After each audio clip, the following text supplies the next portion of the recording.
Hello, everybody. I welcome you to my most recent review here. I'm just gonna uh, show the cover here.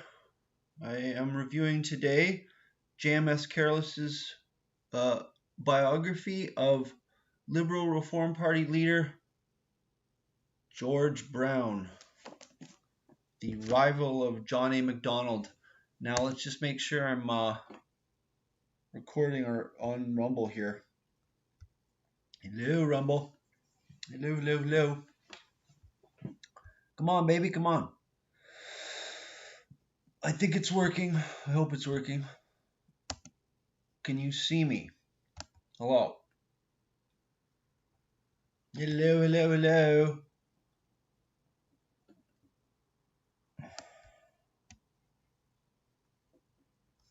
Hello, hello, hello.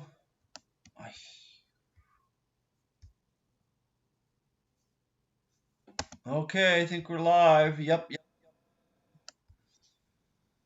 Okay. So,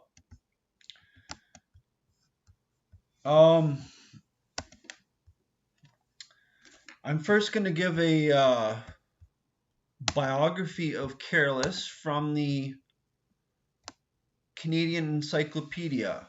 So, James Maurice Stockford Careless, historian, born Toronto, 17 February 1919. A graduate of the University of Toronto, 1940. James Careless had just begun graduate work at Harvard when he enlisted in the Canadian military effort during World War II. He worked in the historical branch of Naval Service Headquarters at Ottawa before transferring to the Department of External Affairs, serving as Canadian diplomatic officer overseas. Careless returned to academia following the war and completed his studies at Harvard in 1950. Careless began his teaching career at University of Toronto in history as lecturer in history in 1945. He served as chairman of the history department from 1959 to 1967 and was made professor emeritus in 1984.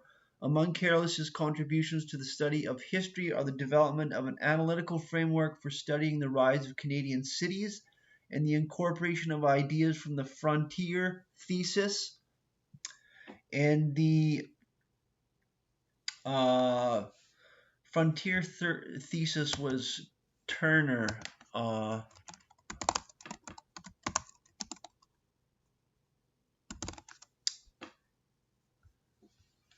Frederick Jackson Turner's frontier thesis, and the Staples thesis. Careless was also involved with that. Staples thesis is the thesis of Harold Innis. He is perhaps best known, this is Careless, for his elaboration of the metropolitan hinterland thesis. And as an Albertan, I'll make a hint that that's probably in reference to Toronto and the hinterland thesis. Anyways, Careless retired in 1984 but maintained an interest in historical research, and in 1987 he was named Senior Research Associate at Victoria College and the Donald Creighton Lecturer at the University of Toronto, fitting for the first biography by Creighton of Macdonald that I reviewed. Careless has been honored for his historical writing.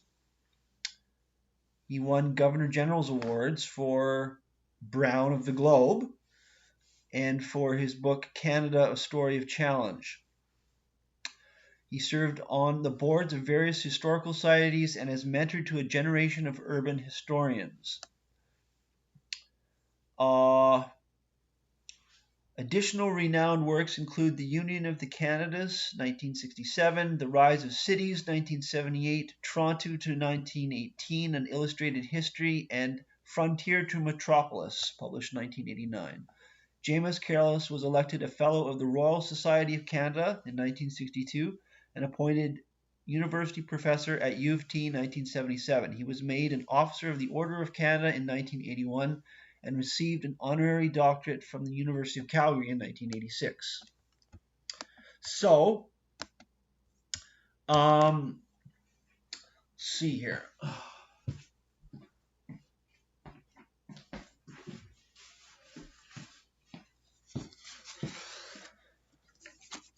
Brown of the Globe.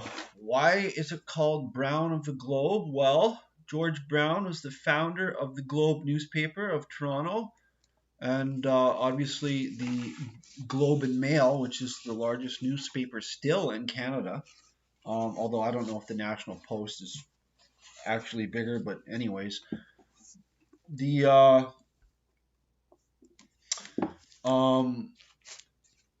rival of John A. Macdonald and leader of the Liberal Reform Party in the 19th century. And so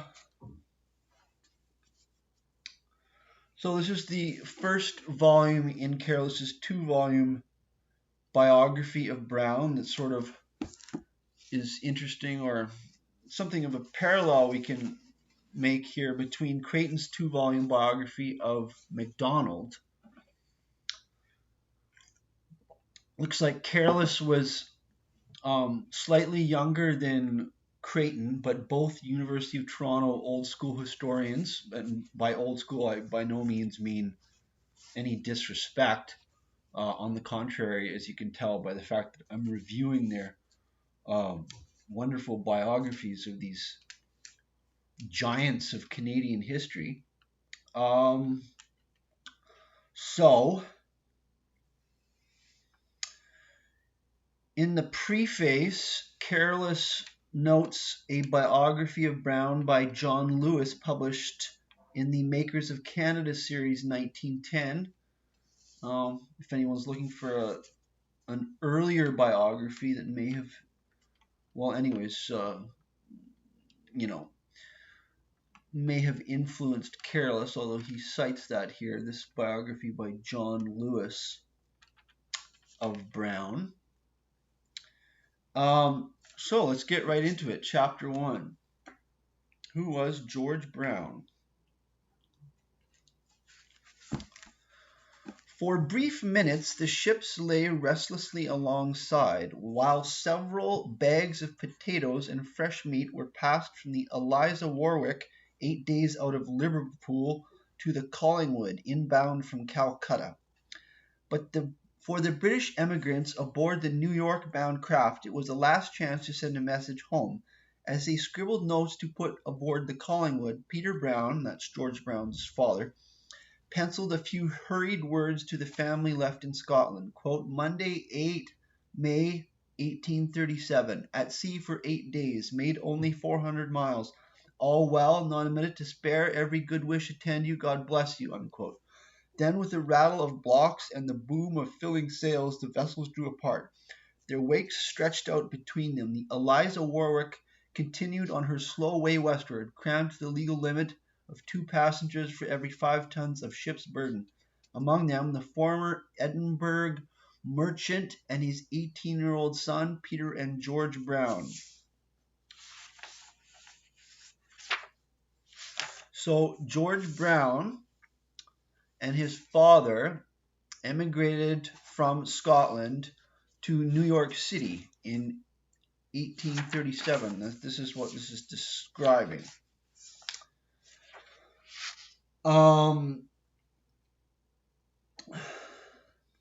So Brown was born 1818, and the Brown family was a prosperous Edinburgh, Scotland merchant wholesaler family. Yet his father was also intellectual and knew literary and Whig liberal figures, for example, Henry Cockburn and Francis Jeffrey. His father had financial troubles that left him no choice but the solution of the age, to emigrate. George received a good education at Edinburgh, gained top academic distinction in his class.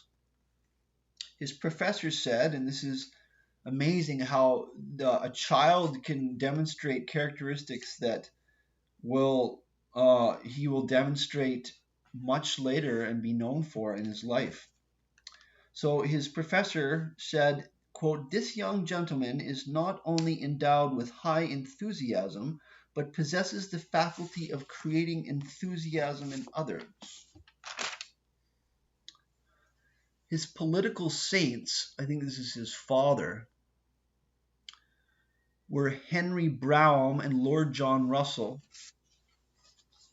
I don't know who that first guy is, but Lord John Russell was Liberal Prime Minister of Britain. Whig liberal doctrine infused the Brown household. Quote, this is from Careless. Quote, "George grew up amid the rising clamor for parliamentary reform, the torchlight processions and vehement speeches." Unquote. The Browns, thorough Church of Scotland Presbyterians with 19th century evangelical bent. I'm going to quote here.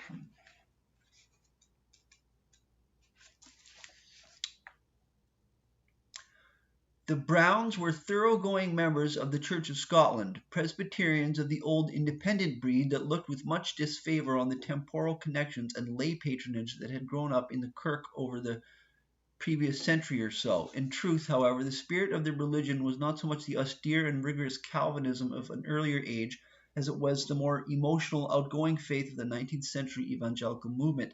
Family prayers, Sunday school teaching for George, charitable work among the poor for his mother and elder sisters, all were an essential part of their lives. Moreover, Peter's liberalism, that's Peter Brown's liberalism, was thoroughly related to his religious tenets. This is explaining 19th century liberalism here. He warmly believed and taught his son George that political liberty was grounded on religious liberty, that victory over authority in the church had led to the conquest of despotism in the state, and that the right, nay duty, of each man to worship and serve God as his conscience dictated was made necessary the freedom of religion from state interference, the citizens' freedom from clerical domination, and all those other freedoms that combine to produce free speech, civil liberties, and self-government. So, political liberty stems from the Reformation here in the liberal political tradition.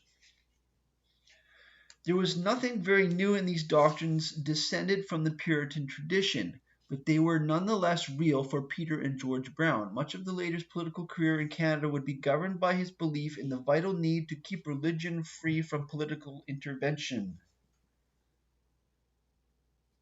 and politics free from clerical influence. Unquote. So, he and his father land in Staten Island, June 1837. They open a retail dry goods shop selling linens and wool goods, lived parsimoniously, paid their bills, and built up credit. His mother and sisters came over within a year. Sisters taught school, and he traveled, this is George, traveled around on his father's business to New England and Canada. Fascinating look at 1830s American politics and the elder Brown's stance with respect to contemporary American politics. So what does he think of American politics? This fairly opinionated political father of his.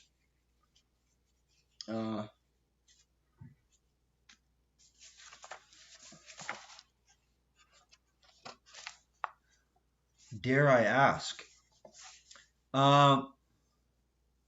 The turbulent tide of Jacksonian democracy was still running high in the United States, notably in New York. In fact, a new democratic, that's capital D, radicalism had taken shape there in the Depression of 1837. Party spirit had, quote, risen to an unexampled height. 3 years later, the frenzied, quote, log cabin and hard cider presidential campaign of 1840 swept the country. Log cabin and hard cider presidential campaign, probably in reference to Andrew Jackson. It was a heady atmosphere for a man of his ardent political instincts, and it was increasingly reflected in his writings for the Albion. So George Brown's father started writing for the British Immigrant, publication in New York City called the Albion. One might think that Peter Brown's devotion to reform and progress would make him sympathetic to the democratic ferment in his new home, but he was a constitutional liberal, not an egalitarian Democrat. Fairly fine distinction, but not for these people. He stood for freedom secured by a balance of forces in government, and to him the rule of equality and universal suffrage in America meant simply domination by the overwhelming power of the mere majority, ruled by the passions and ignorance of the multitude, an attitude he passed on to his son. Furthermore, as a businessman and a believer in the divine rule of natural economic laws, he was opposed to the radicals' demands for the state control of banking and for legislative intervention in the sphere of business. Finally, as an unreconstructed and very sturdy Briton, he reacted strongly to the anti-British sentiment that prevailed in the United States and especially in Democratic radical ranks. So he's not really going for the American political tradition of all-out democracy. Well, that's certainly generalizing the American system. So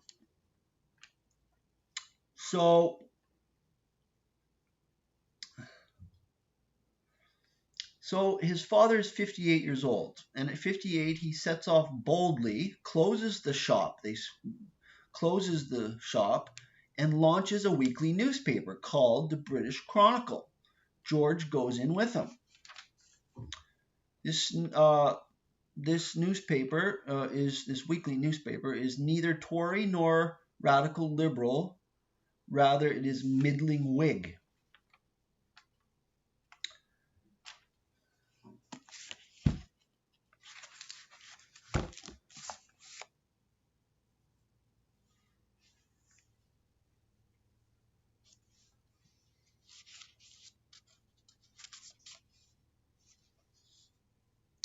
So, quote from Careless, with his usual energy, the young publisher set about the task of increasing the circulation. This is the younger Brown, George Brown.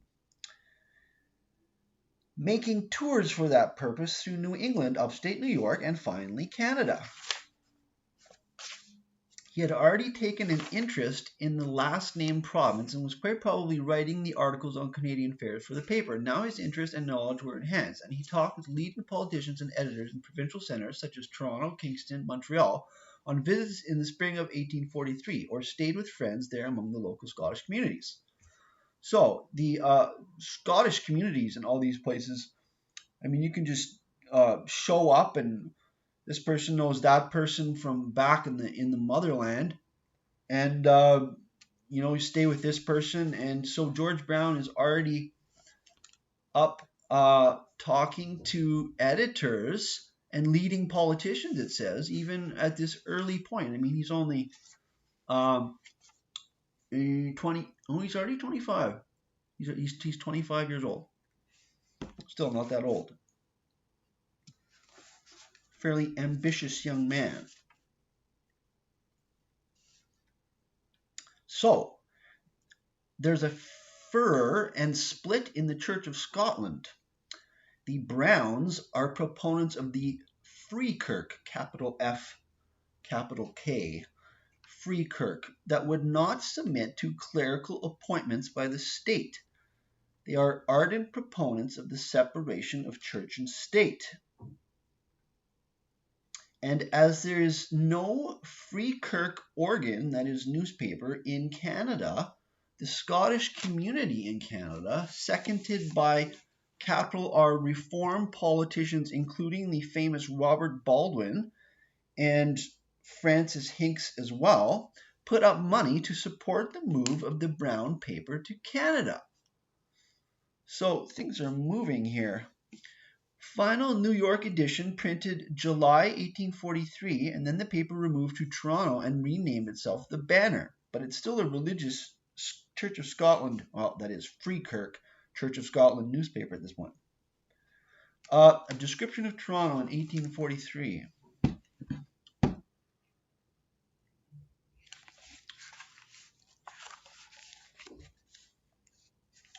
East of Yonge, not very far above Lot Street, where were wheat fields, swamps, and Allen's Bush, at times the haunt of dangerous gangs of ruffians. To the west of Yonge and paralleling it, broad College Avenue, now University, had just been opened up. Otherwise, there was but sketchy development in this quarter. The avenue ran to the new King's College buildings, rising in a tract to be called Queen's Park, and landscaped and planted with shade trees, as the citizens were proud to point out. Elsewhere, however, the streets were bare of adornment. Sidewalks, if any, were of planks, even in King Street, and new roads were surfaced outside the central area. Pigs might roam residential streets to scavenge, despite repeated and heated newspaper protests. Rough board shanties disfigured the laneways. Within them, drunken brawls and knifings were not an infrequent occurrence. The city had inadequate water supply, 5 regular police constables, and more than 100 taverns and licensed premises. Quite the ratio. From the Aaron Go Bra, these are names of pubs, to the William III, the Rob Roy, and the George and Dragon. It was in many ways uncouth, untidy, and ill-built, a town still close to the frontier, both in character and geography. Yet, Toronto was something else as well, for all its raw, unfinished look. Somehow it held the consciousness of dignity and of mission. Quote, delusional, perhaps its rivals would prefer. Toronto saw itself as an imperial city, a bastion of empire deep in the heart of the American continent. It had been founded in the 1790s both as the capital and the new province of Upper Canada, capital of the new province of Upper Canada, and as a British arsenal to guard against attack from the United States. It had known that attack in the War of 1812, even briefly undergone American occupation, and in consequence, those marks of imperial devotion and antipathy to Yankee republicanism, which dated from first settlement by officials, soldiers, and loyalists, had been stamped all the more firmly on the town. Then, too, as capital, it had continued to be a center of imperial authority, as well as the seat of the long-dominant local Tory oligarchy, the so-called Family Compact. And since the 1820s, British immigrants had been pouring in, notably the hyper-loyal Protestant Northern Irish, the Ulstermen, who further ministered to a spirit that had positively appalled Charles Dickens, quote, the wild and rabid Toryism of Toronto, he termed it. But rabid or not, the years had not only confirmed Toronto in the belief that it was a veritable garrison of empire, its duty to maintain all that was British in the face of ever-spreading American power in the continental interior.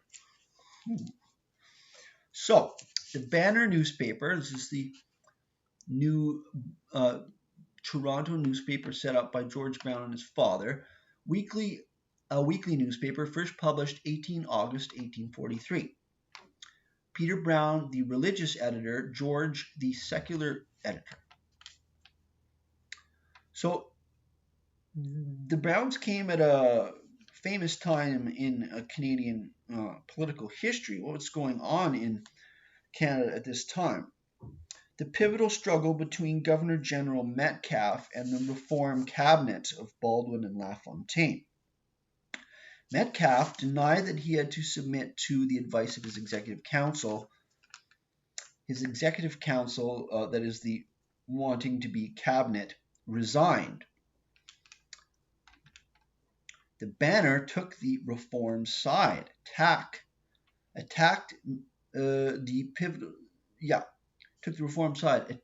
those rallying to Metcalfe as, quote, foes of free government, unquote.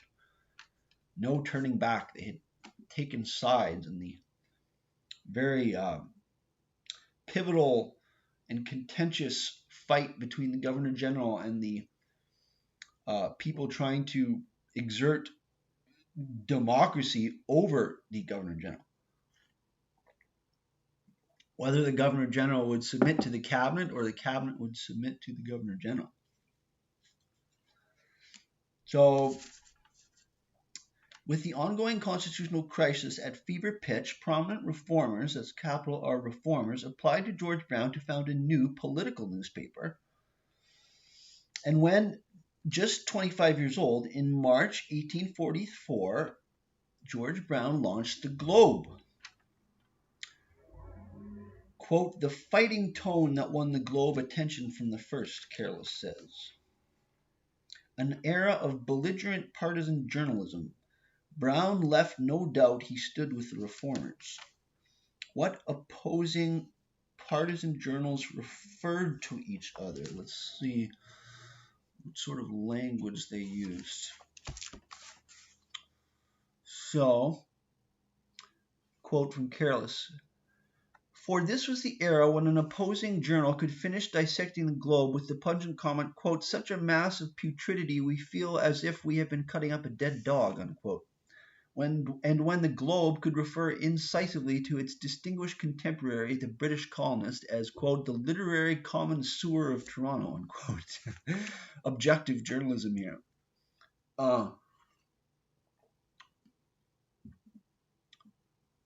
At any rate, Brown soon proved himself a master of denunciation, returning 2 strong words for every one received. Consequently, some adversaries began to take the high line of retreat, deploring the incendiary language and abusive character of the Globe, which was lowering the whole moral tone of the provincial press. Thus began the legend, added to over the years by every devastated politician who matched himself against the paper, that George Brown had introduced journalistic terrorism into Canada. Examining the contemporary press, however, reveals that this was simply not true. George merely outplayed his rivals at their own well-established game.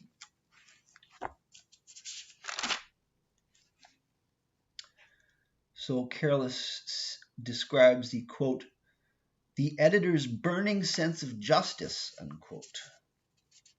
Strongly opinionated, but mostly factual, and for that reason came to be used by politicians of both camps as a reference for contemporary history of Canada. So the Browns attended St. Andrew's Presbyterian Church in Toronto, but in 1844 the Free Kirk split to form a Presbyterian church not connected to the official Church of Scotland. The Browns helped set up Knox Church in Toronto, with Knox College being the divinity school.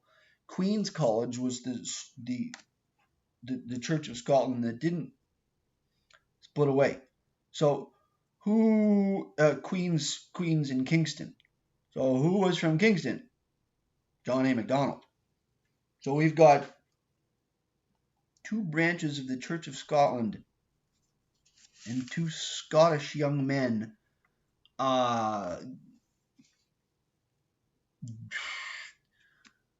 who would be the 2 main, you'd have to say, rivals and leaders in Canada during their adult years. And these very fine distinctions within the opinions, religious and political, within the Church of Scotland. So George starts to travel in southwest Ontario, rural Ontario. Got to know every hamlet and the lives and concerns of farmers. George Brown, the farmer's friend, was in the making. The direct, impetuous Brown, that's a quote from Careless, the direct, impetuous Brown ticked off Reform luminary Francis Hincks, who suspected him of angling for his seat in the Assembly. He's still really young here. He's still like 25 or 26. And the undoubtedly prickly spirit of George Brown, his sharp reaction to personal affront, his insistence on having it out and settled forthwith. This characterization, this is me now, is in reference to Brown's fiery self-defense at a meeting of the Toronto St. Andrew's Society. So I'll summarize this event. So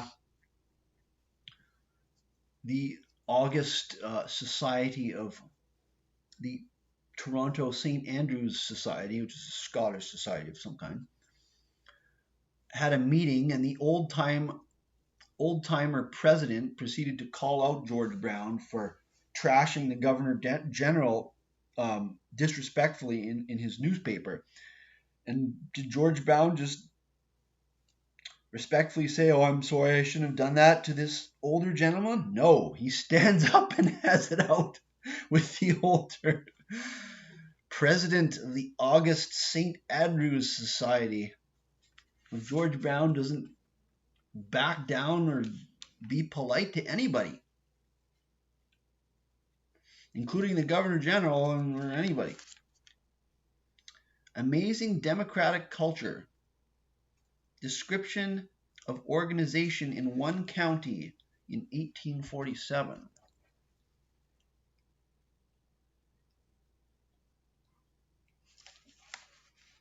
So,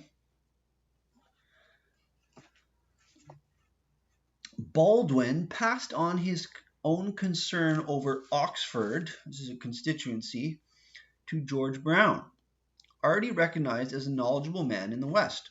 From his London newspaper office in the head of the Western Peninsula, so George Brown already has a branch newspaper office in London. Brown on November 12th sent a long reply.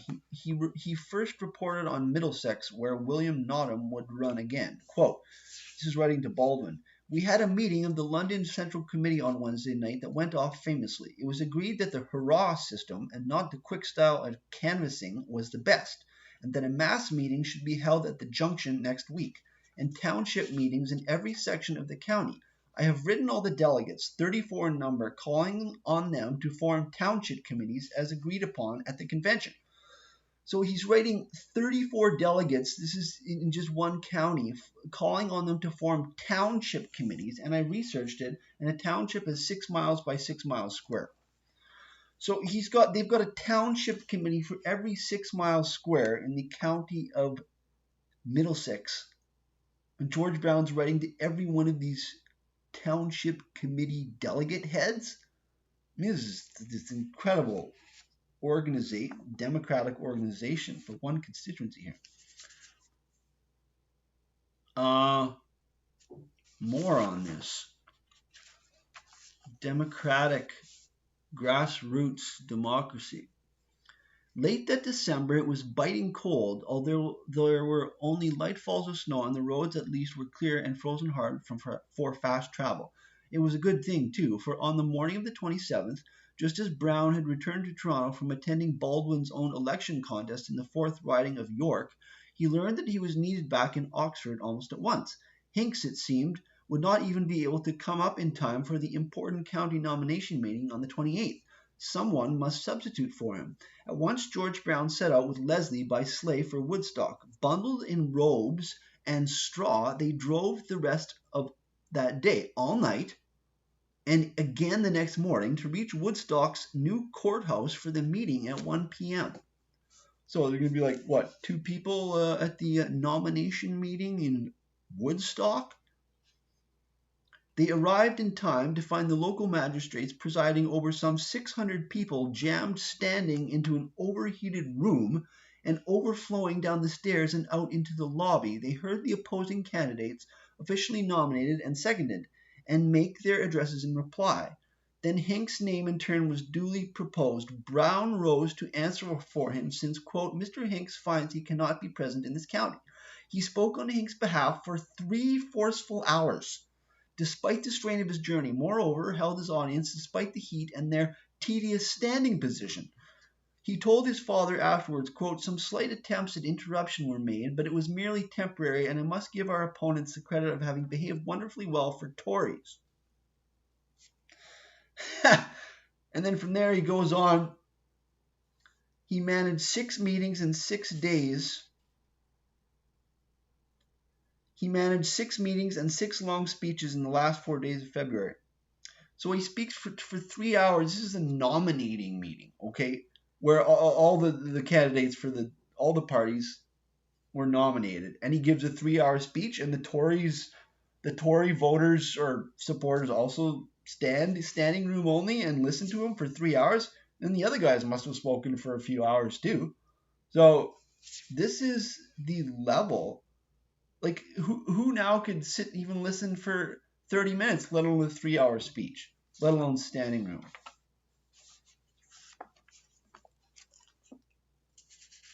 In the middle of winter. So, yeah, the Globe is a partisan, officially reform newspaper.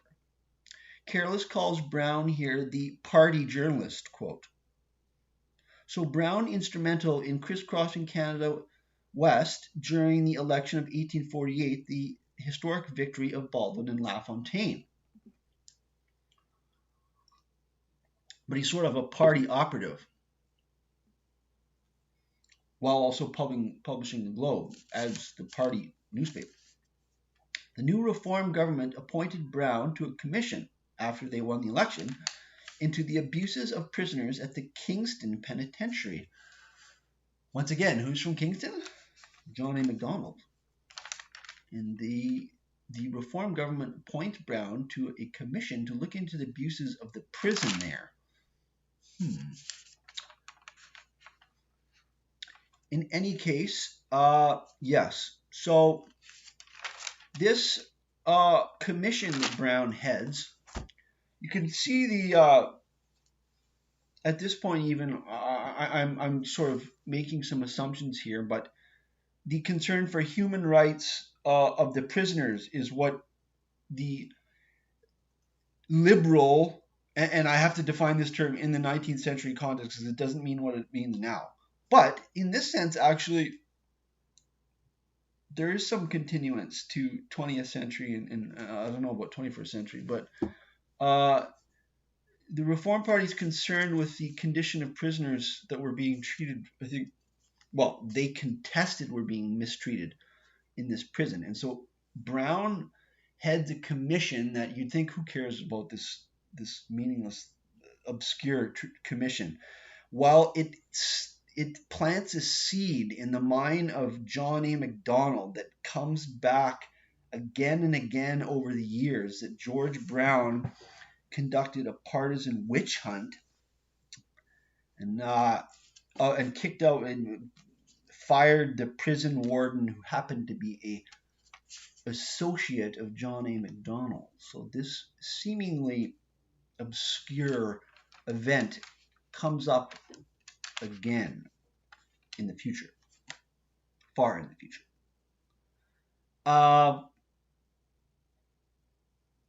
Yes.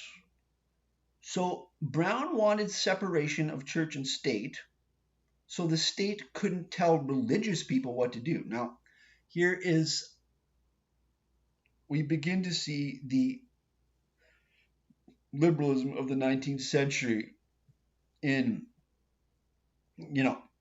Careless was describing it as descendant from the Reformation, from the Puritan and Whig tradition in England, which didn't want the state telling religious people what to do, because the state was associated with the king, the king's friends, and the fight in the English Civil War, the Whigs, the Puritans, Oliver Cromwell, was they didn't want the state or the king telling them how to worship, how to what they had to believe in their religious beliefs. They wanted the state out of the private sphere.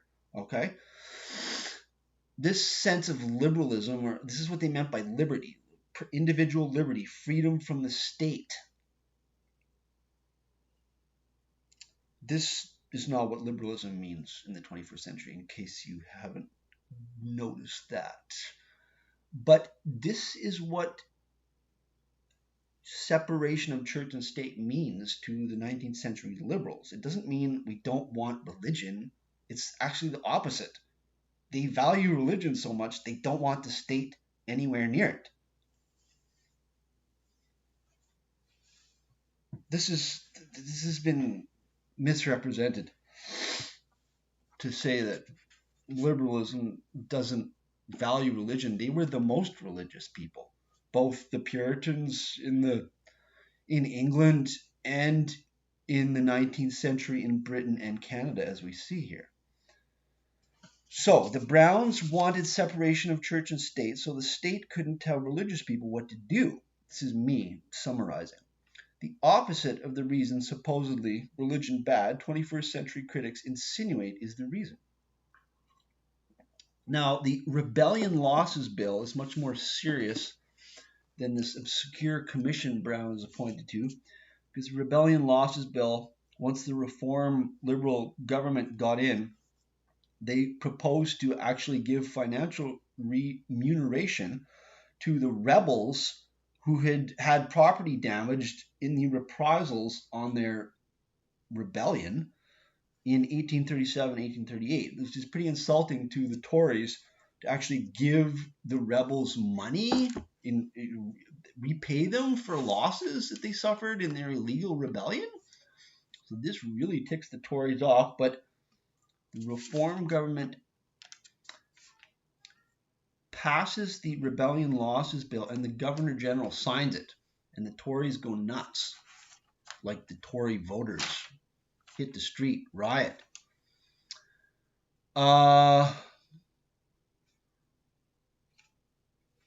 Tory mob surrounds Brown's house in Toronto and throws bricks through the bolted shutters, smashes windows. And that's before the Governor General actually signed the bill into law. When Elgin, that's the Governor General, meekly signed the bill into law, outright fury broke out. And they riot in Montreal, the Tory voters.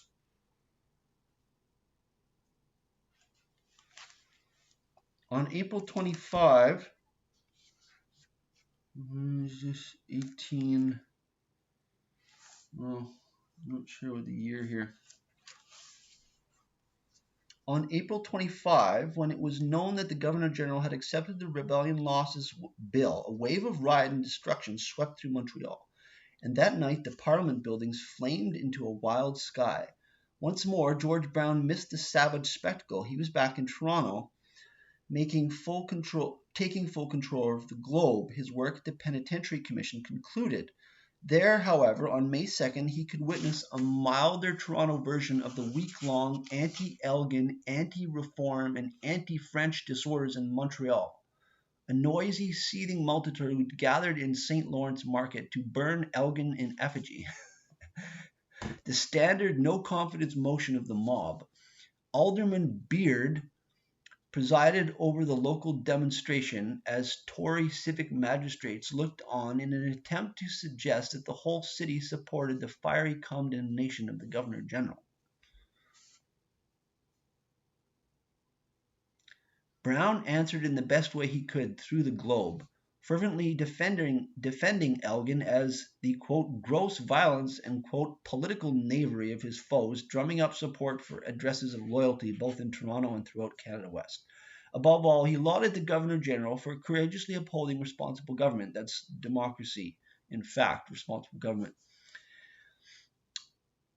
And stressed as hard as he could that the real issues at stake in the turmoil of the bill were no less than constitutional rule and colonial self-government themselves. It was an index of the power of his efforts that he was one of three reformers chosen to present a general address of support to Elgin from the party of Canada West.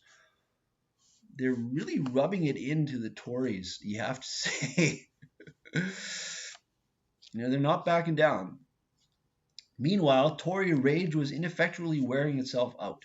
Peace was apparently restored before Parliament, now wanly sheltering in Bon Secours markets. They burned the Parliament building in Montreal down. Brown himself was soon confident that the time of troubles of, quote, racial conflict was over. It appears to me, he hazarded optimistically, that now responsible government is fairly admitted, and in practice our bitter opposition is past, and with it these periodic political convulsions from which the country has so often suffered. He proved a poor prophet, unquote. So we've got both the Reform Party, Liberal Party, which after much reading, I think they're both basically just synonymous, okay? The Reform Party, capital R Reform Party, and the capital L Liberal Party, these terms are used interchangeably.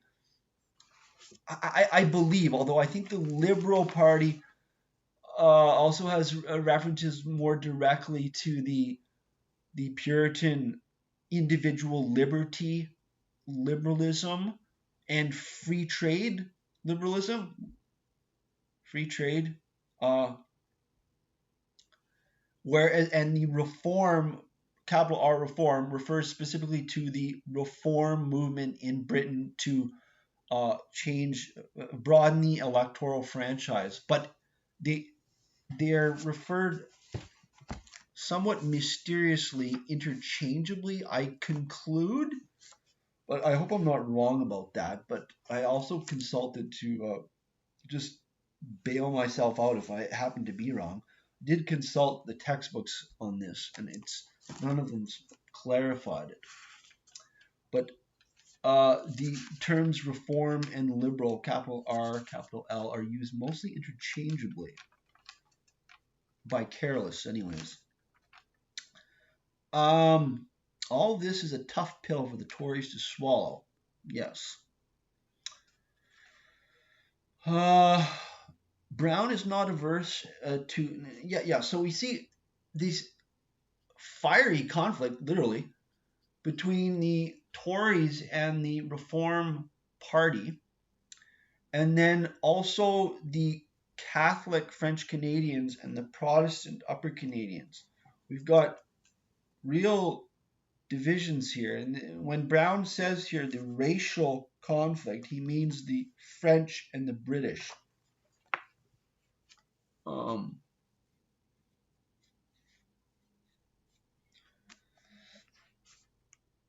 And I'll just state at the beginning here that I'm like one of my main hobbies is more Western Canadian history, and primary sources of 18th and 19th century Western Canadian history, particularly Indigenous Western Canadian history. And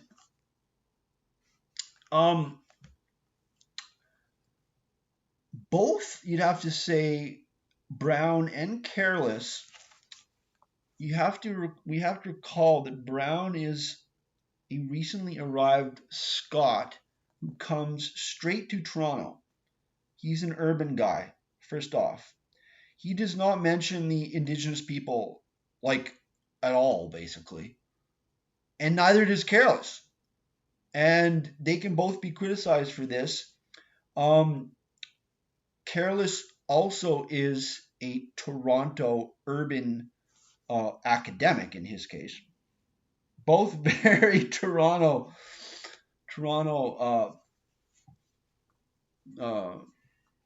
people, one of the 19th century Toronto, one of 20th century Toronto.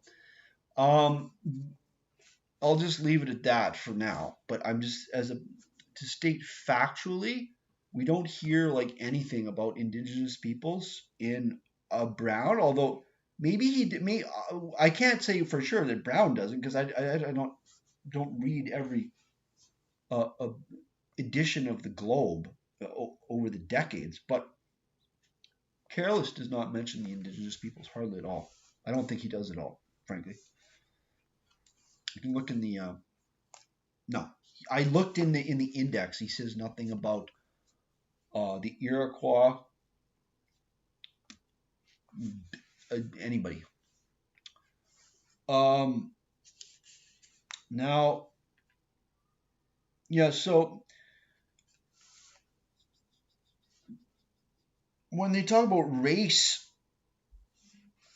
Brown says the racial conflict. He means British versus French. And then, as a Scot, he also means Scot versus Anglo-Saxon. So he's making fun of the Toronto Anglo-Saxons here. He says he calls the indignant Toronto Tories the quote dog and duck Anglo-Saxons unquote for the meeting at the Dog and Duck Tavern that they used to haunt in Toronto.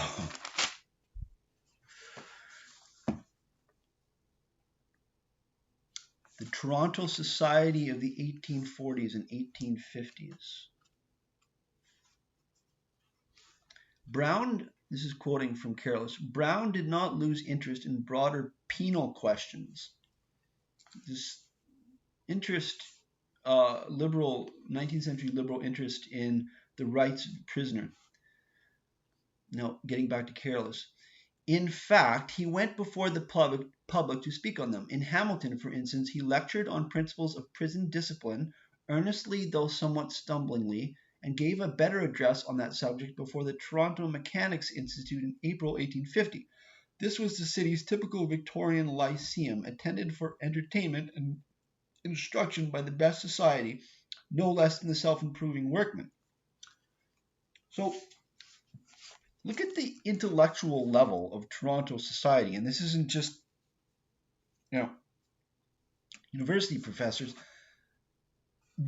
This is a lecture by Brown at the Toronto Mechanics Institute in 1850 on penal questions.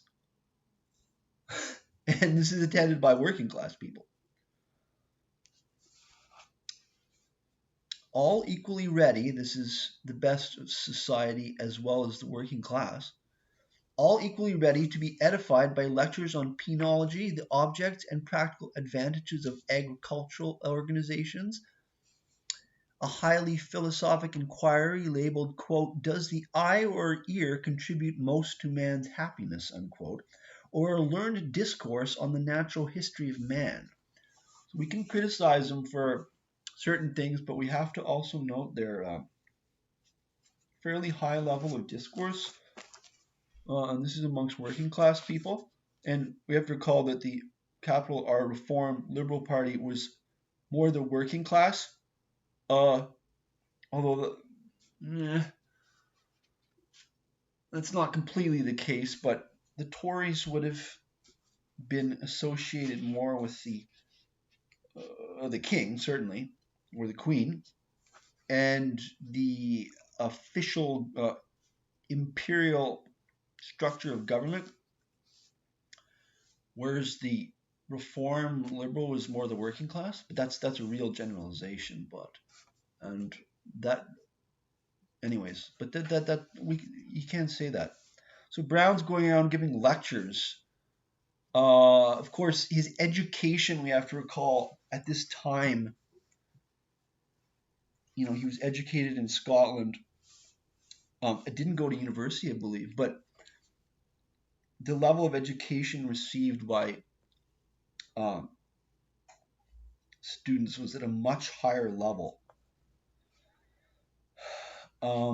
I described John A. Macdonald's education a little as another example in my first volume that I reviewed of Creighton's biography of Macdonald. If people want a more detailed explanation of education in Upper Canada at that time, but that education, particularly in Edinburgh, the seat of the Scottish Enlightenment, I believe, fairly high level of discourse, and so penal affairs, just getting back to Careless, penal affairs remained a significant sideline for George Brown, but he was also developing another active interest in the public protest against American slavery now fast arising in Canada. He had been reared in Scotland in abhorrence of slavery, had known the triumphant moment in 1834 when it had been abolished throughout Britain's dominions. His New York years had confirmed a strong feeling that the greatest defect in American democracy was accept of, now I'm quoting from Careless, so this is sick, S-I-C, Negro slavery. His New York years had confirmed a strong feeling that the greatest defect in American democracy was its acceptance of, now I'm going to use the word African American henceforth, but in Careless it's the aforementioned word, okay? But I'm just going to, I'm not getting into any controversy here. I'm just going to substitute African American because I'm not comfortable saying the other word. But this is in the context of George Brown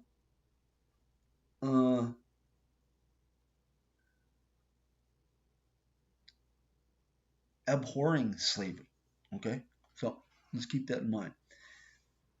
Greatest defect in American democracy was its acceptance of African American slavery in the South. And in Canada, his feelings were roused still more by the state of African American fugitives who had made the perilous journey all the way to Free British territory beyond the Niagara. To help the escaped slave, he and his father both joined in the work of the Elgin Association, founded in 1849, a philanthropic body largely Free Kirk at the core, which sought to establish African Americans on attractive land which it purchased in Kent County. The first settlers were placed there late that year. Others followed steadily, while George Brown in the Globe firmly defended the Elgin settlement as at Buxton against the prejudices of what fortunately proved to be an ineffectual minority among white inhabitants of Kent.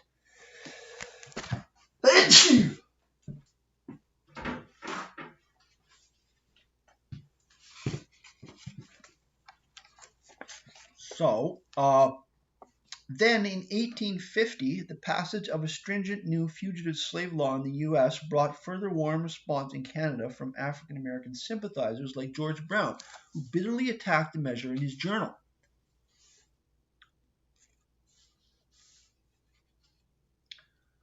American federal officers were henceforth authorized to secure the capture of escaped slaves within the free states of the North. In consequence, increasing numbers of fearful African Americans began to cross from northern states to nearby Upper Canada, where they posed a mounting problem of relief. To meet that problem and to express all possible support for the abolitionist movement in the North, the A Anti-Slavery Society of Canada soon came into being. It was centered in Toronto. Both George and Peter Brown played enthusiastic parts in it from the beginning. George sat on the Society's executive, along with an aspiring Toronto lawyer, 2 years his junior, Oliver Mowat, who became the Premier of Ontario, formerly of Kingston.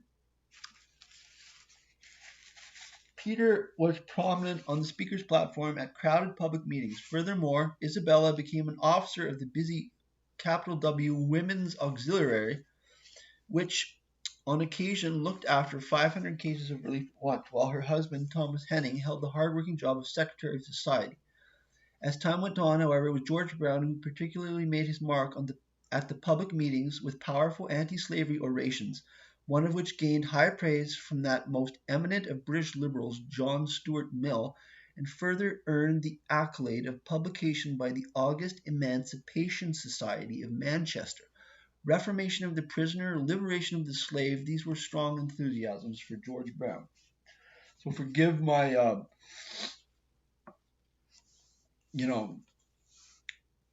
forced foray into terminology of Careless's, but people will probably acknowledge that this passage is important for us to understand George Brown.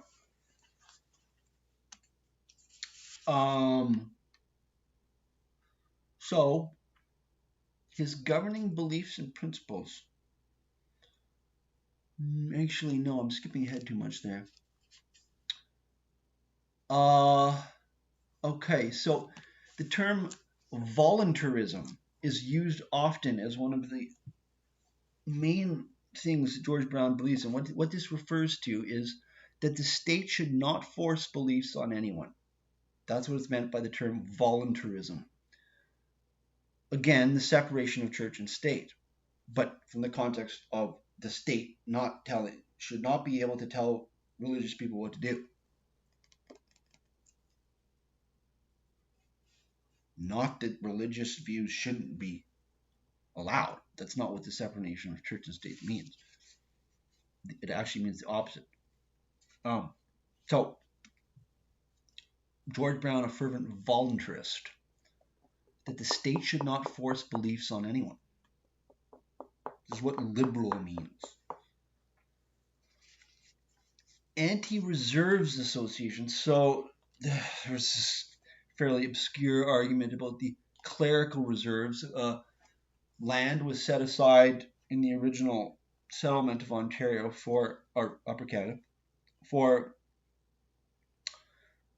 to be sold, and the proceeds go to the official Church of England and probably Church of Scotland as well. And the Reform Party was opposed to this, being fervent voluntarists and advocates of the separation of church and state. They didn't want public lands, the proceeds from public lands going to fund the church. They thought the churches should fund themselves because they were afraid of when the government starts giving money to the churches, it starts telling them what to do and what to believe. Fairly nuanced intellectual people, perhaps we can gather by this point. Not exactly dum-dums. So, yes, Toronto of the 1850s. So there's direct links in communication between party brass and the party newspapers. Brown headstrong and starts separating the Globe from the Baldwin Reform Party. He starts to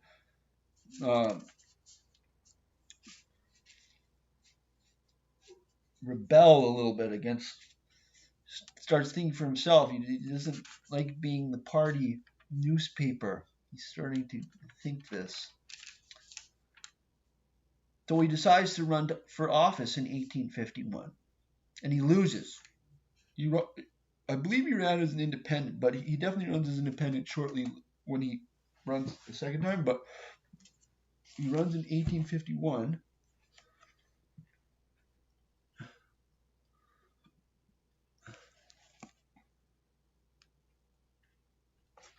So Brown says to one of the party people, he says, "I will run for Kent and Lambton." That's the riding. "Put plenty of work on me. I can speak 6 or 8 hours a day easily." Democracy. His governing beliefs and principles. So, Brown put out his formal election address in the Globe on November 15. It was a clear-cut exposition of his governing beliefs and principles. Quote, "I am in favor of the total separation of church and state," first thing mentioned, "and think that the reformers should make this principle in all its consequences the foundation of their political structure, and stand or fall by it as a party. I believe that pure religion will prosper far better if left dependent on the voluntary, that's voluntarist, contributions of the Christian people than when pampered by the state. I am the earnest advocate of national education." This is secular education. So, because he's an advocate of individual liberty and the state not telling people what to do, he doesn't want a state religious education. He wants a secular education, which was one of his main legacies, actually, as we'll see later. He wanted public education, as did the Liberal Party in Britain. Public education, one of their main ideas, beliefs. But once again, this is from the perspective of, well, actually, let's just see what he means by this education. I believe that pure religion will prosper far better if left dependent on the voluntary contributions of the Christian people than when pampered by the state. I am the earnest advocate of national education. The cry of, quote, "godless education," which has been raised against our excellent national system, is most hollow. How can it be godless to give man the means of perusing the Bible? How godless to raise his intelligence and develop faculties which had otherwise lain dormant? So he sees education as a means to enter into religion. It's not to be offset against religion. The 19th century liberals are the most religious people. We have to remember this. The Tories didn't care as much about religion. The Tories thought that the 19th century liberals, who descended from the Puritans, thought too much about religion. The Tories were more likely, or the conservatives were more likely to see religion as more of a traditional, formal element and not all this fuss about religion. But the liberals really believe in it. So Brown is explaining why he wants the state out of education, or like religion out of education. He says he doesn't want sectarian, that's denominational hatred amongst the different Christian denominations.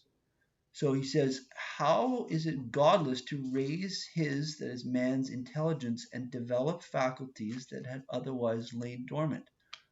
Have we not enough of sectarian hatred now that we must parcel out the very children into Methodist boys, Presbyterian boys, and Roman Catholic boys? Is our Christianity really such that consistently with its principles the youths of two sects cannot learn to read and write on the same bench? He just wants to teach people how to read and write. The three R's, reading, writing, and arithmetic. And I'm going to make while Careless doesn't, this liberal view of education was the view that set up the residential schools in Native communities across Canada, because they believed that public education was important to teach kids how to, like he says here, to learn to read and write.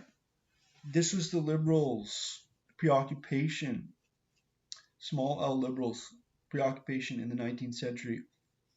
And the residential schools was one of the products of their belief here, their valuing of education. Just pointing out the origin of the school, the public school system, including the residential school system set up by the government, the federal government, after Confederation in Canada. So, turning from the argument of voluntarism, he went on to support representation on the basis of population. It's another very important idea of George Brown, rep by pop. Extension of the suffrage, reciprocal free trade with the US and the other British American colonies, and showing he was well of the need for material development, the trunk line railway across Canada, together with the fullest improvement of the provincial canal system. His manifesto issued, Brown left for Kent and Lambton. Within 2 weeks, he had held some 20 meetings arranged by Alexander Mackenzie. Alexander Mackenzie became Prime Minister of Canada after Confederation, and he was a local constituency organizer originally of George Brown. Despite the usual bone-wrenching roads, the unrelenting icy winds, and the 6 to 8 hours speaking he had contracted for, sometimes he could find lodgings in hotels, at others in mere bush cabins. In after years, one McKellar liked to recall with shouts of laughter the night that the two of them were invited to shelter in a one-room cabin where a highly embarrassed Brown had to undress in full view of the family females and dive wildly for bed in his shirt and underwear. This is the 19th century British male. Very, the Victorian views of sexuality. So this is a funny anecdote. Yet every sort of pain was necessary, since formidable efforts were being made against him. As might be expected, Roman Catholic forces were marshalled in opposition. A deputation came down from Kent from Toronto and reissued the Haldimand circular to Catholic electors, while Bishop Charbonnel himself arrived for a 2-week stay at the peak of the campaign. So the Roman Catholic bishops are joining in local electoral campaigns against the Protestant candidate. But this is the way politics was at the time.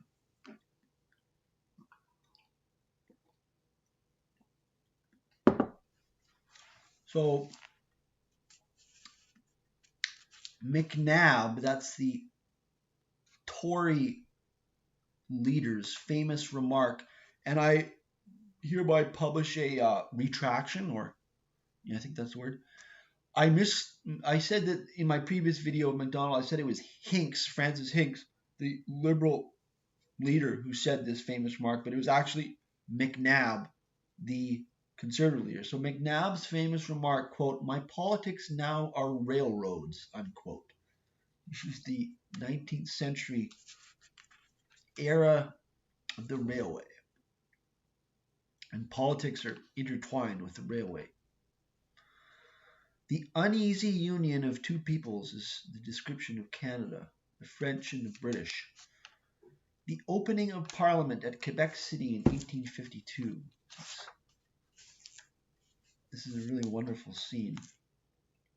So Careless says, that morning the narrow streets were astir with townfolk thronging up to the austere grey stone legislative buildings that stood high on the towering rock of Quebec, commanding a magnificent prospect of the ship-filled harbour, the pastoral Ile d'Orléans, and the broad silvery sweep of the St. Lawrence. The city that had long held sway over Canada ruled once more. Not even dull skies and a heavy shower of rain at noon could depress the crowd outside the former Lower Canadian Parliament buildings. At 2 o'clock, a flourish of trumpets and cannon booming from the ramparts announced the coming of Lord Elgin in the state carriage, surrounded by the scarlet, blue, and gold of his military escort. The vice-regal party swept solemnly into richly furnished legislative council chambers. Black Rod, it's a man, a dignitary, reference to British parliamentary figure. So Black Rod summoned the assembly members, knocking 3 times at the closed door of the chamber of the people's representatives to be admitted only by their will. The ancient but vital ceremonies of English parliamentary freedom were carried through in the living heart of New France. A bleeding, forgive the slip there, a blending that might yet promise well for the two peoples of a divided Canada. When the assembly got down to work, Brown might gaze about him and measure this small but potent society of 84 members, 42 from each section, Upper and Lower Canada. A society he had often viewed from the sidelines, but never before known in his own right. He sat in a handsome oval chamber hung with portraits and lined with rows of walnut desks, divided by a central gangway that ran the length of the oval up to the dais and the massively carved speaker's chair. Here the newly elected speaker was enthroned. John Sandfield Macdonald, not fully mollified by the ministerial support that had ensured him the honour, but vain of the post, his sweeping black gown and tricorn hat, and the white kid gloves that he wore with a great carnelian ring over one gloved finger, which made his magisterial gestures all the more impressive.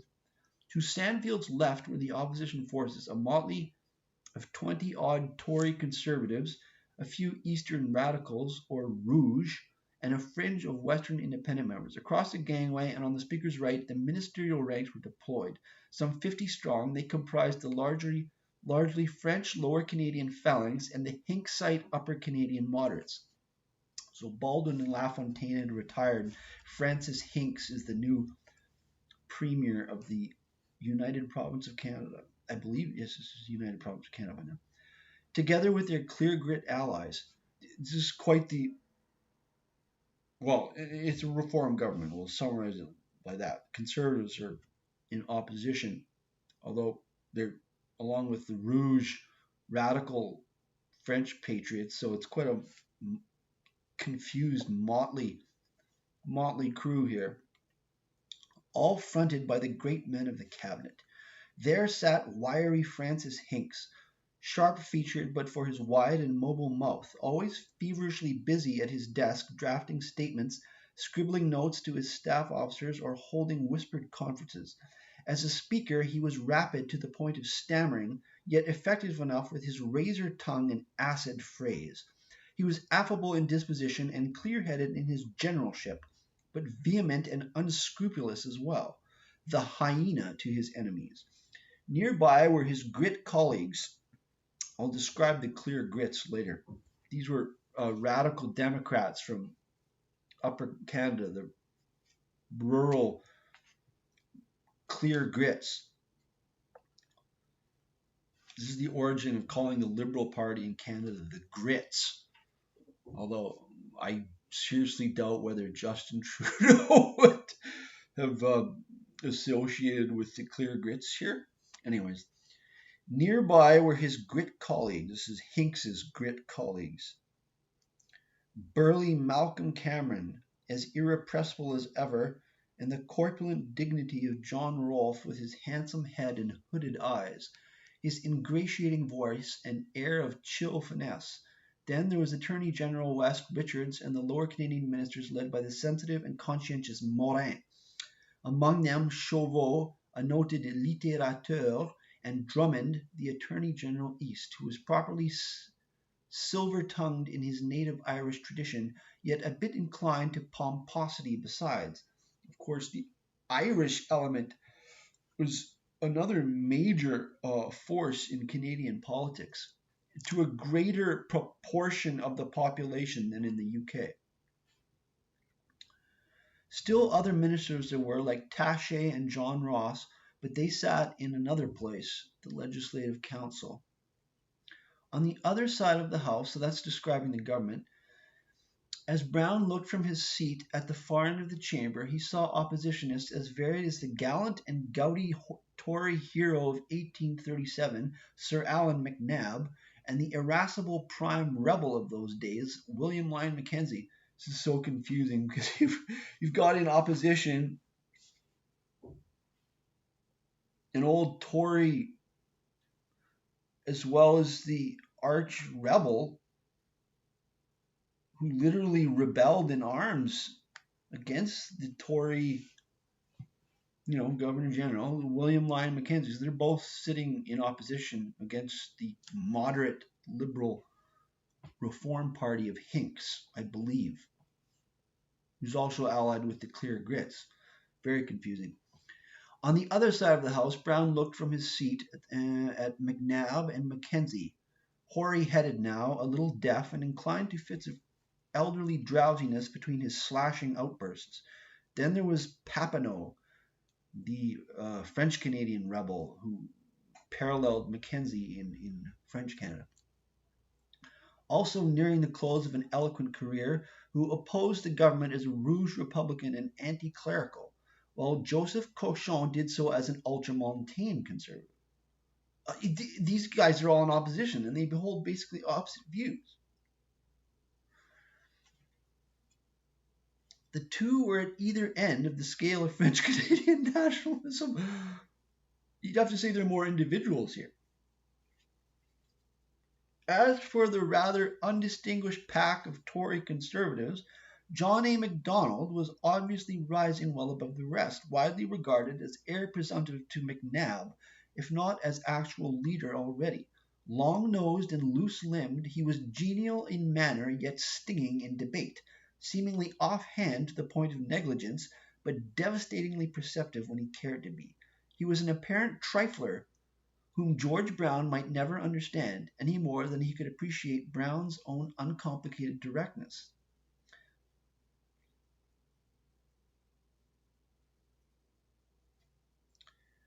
So Brown took the earliest chance to speak in the opening debate on the address in reply to the speech from the throne, which traditionally afforded opportunity for wholesale criticism of the nature and policy of the government. And so it was that on August 27, George Brown rose in a full and expectant House, no stranger to his reputation, to make his initial parliamentary address. And he's sitting as an independent reformer, in opposition to the government reformers.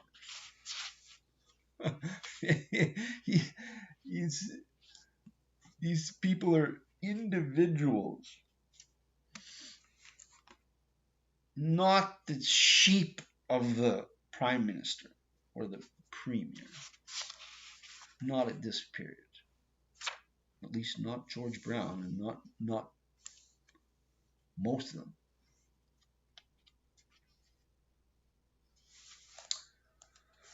So George Brown in 1852, he gets up and gives his first fiery speech, no doubt.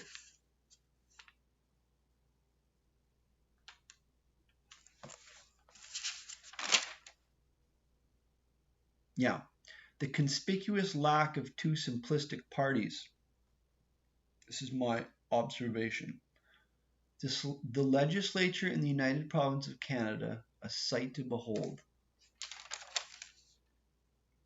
So George Brown is an advocate of Sabbatarianism. No work on Sundays. York County, I believe just around Toronto, apparently was Sabbatarian at this point. These are the Liberals, let's remember.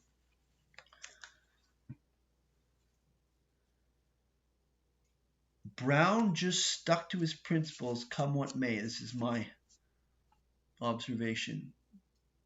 When he ran as an independent, declared what he believed, and drew or repelled people according to the extent they agreed with him. A leader.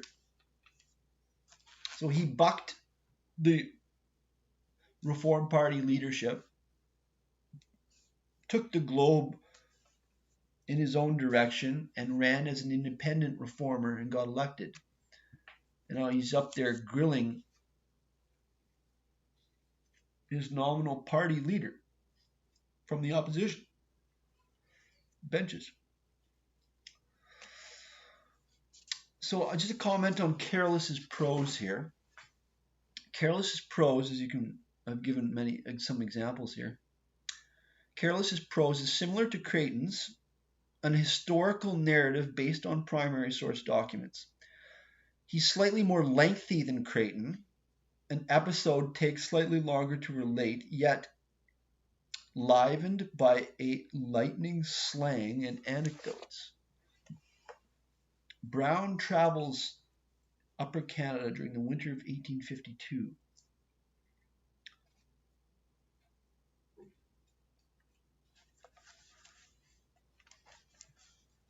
So we can gather George Brown's country is, number one, he's from Toronto. He's an urban newspaper editor. And then he runs in a rural riding way out down on the tip of southwestern Ontario. Whereas John A. Macdonald's sort of the frontier. Brown's both in Toronto and out on the frontier. Well, the rural southwestern Ontario. Whereas John A. Macdonald's from the more loyalist city, a small city of Kingston in eastern Ontario. So approaching Port Sarnia down in the southern tip of southwestern Ontario, in a mild and snow-free early December, Brown was met 10 miles from town by a Gala procession and escorted in over the new plank road, seated in a shining four-horse carriage and preceded by a full brass band, all blowing fiercely, hired for the occasion from Port Huron just across the river on the American side. A wonderful picture of Canadian-American relations. And what a democratic culture. They hire this American band to just... And this isn't during an election. This is just normal. Behind the carriage, with banners fluttering, came a long train of vehicles of every description, while cheering horsemen careered about them. It was all very stimulating, and Alexander Mackenzie, future Prime Minister of Canada, sitting grandly with Brown as they bowled along, must have been proud of the welcome that his committee had organized. The member, that's Brown, talked vigorously across his constituency for a week and more, then dashed off another 100 miles. Sorry, there's lots of pollen in the air in beautiful Vancouver here on this gorgeous June day. Flowers all over the place. The member talked vigorously across his constituency for a week and more, then dashed off another 100 miles to an anti-state church meeting at Guelph. Christmas and New Year's, the later more important to a true Scot, I don't understand that reference, but were spent in Toronto with his family. But early in 1853 he was away again to other parts of the peninsula for gatherings at Woodstock, Ayr, Galt, and Glenmorris. At the last named he took on his former schoolmate and present grit opponent, David Christie, in a free-for-all debate. It was now a bright, hard-frozen January, and the roads into Glenmorris were filled with lines of jingling sleighs under a brilliant winter sun, and the country folk poured in to witness this battle of Edinburgh giants. Afterwards, all agreed that George Brown had the best of the ringing combat, for Christie, who claimed still to be a thorough voluntarist, had found it hard to explain the company he kept with state church forges on the ministerial side of the house. This is what they're debating here. Where Brown unkindly designated him as the, quote, last rose of summer left blooming alone, unquote. He's completely comfortable insulting his opponent.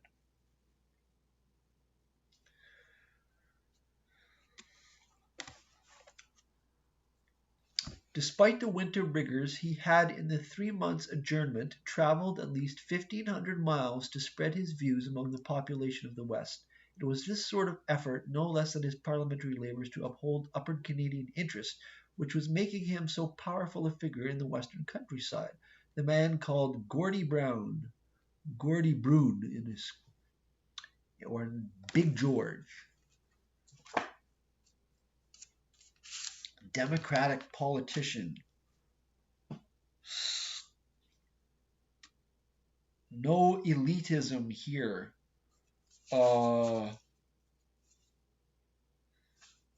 Waddle confined that statement to George Brown. He's out amongst the people, even though he's from Toronto. Which we have to say that while Toronto had the Tory element here, very democratic culture.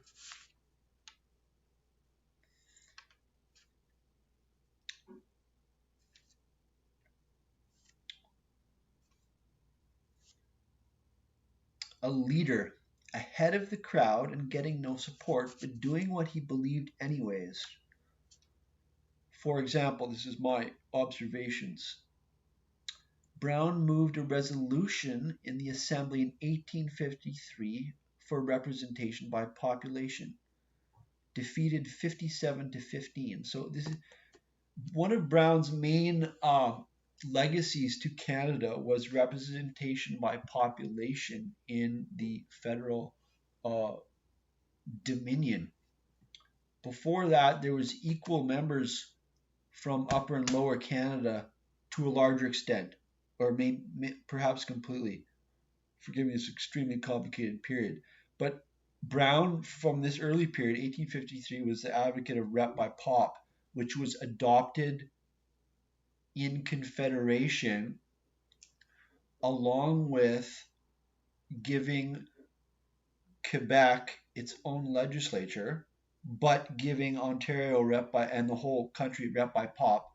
This was an offsetting of the interests of Ontario and the interests of Quebec. But I'm foreshadowing things far in the future. But suffice it to say that George Brown was the main reason that representation by population became part of the deal that was Confederation. And he's advocating it way before anyone else was. He proposed a resolution for it 1853, defeated 57 to 15. How would current politicians have acted here? The opposite. They just follow the media, the worst people you could possibly follow, and the pollsters. See, George Brown, agree with him or disagree with him, he's out there giving speeches trying to convince you to follow him.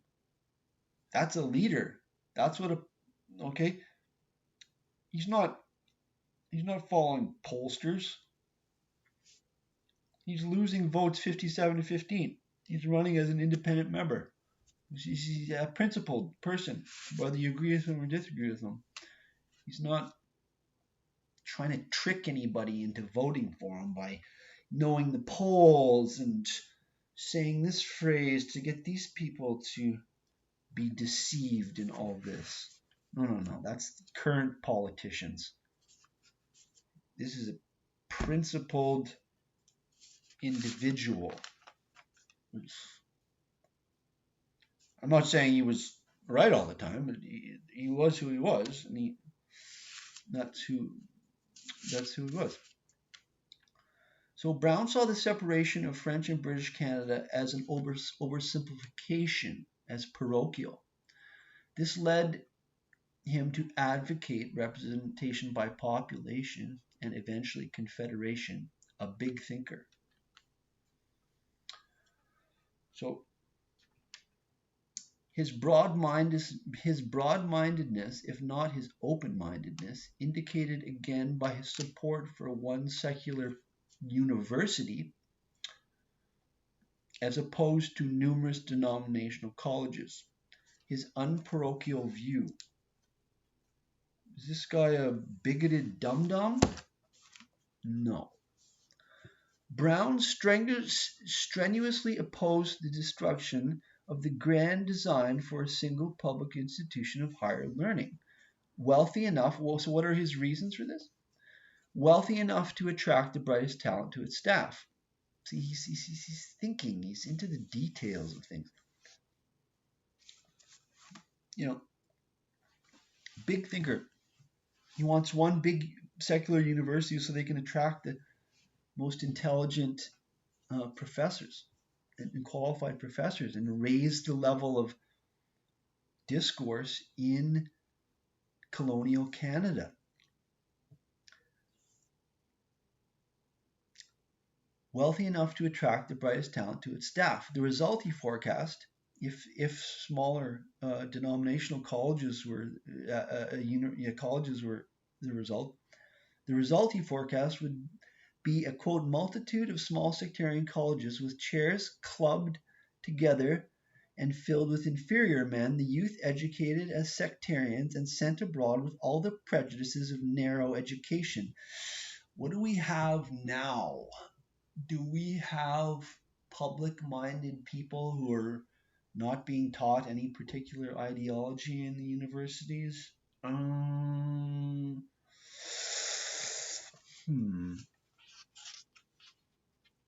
George Brown, not one of those people. Broad-minded.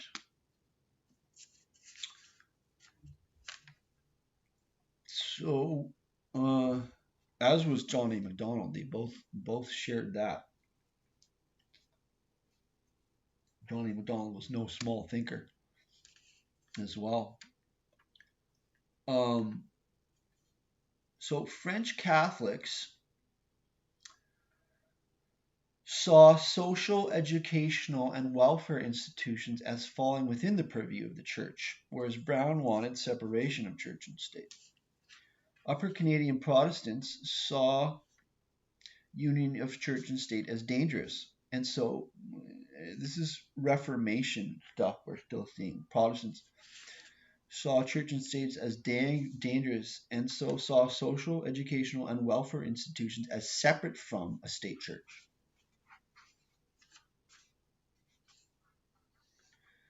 The Gavazi riot in Quebec City, June 6, 1853.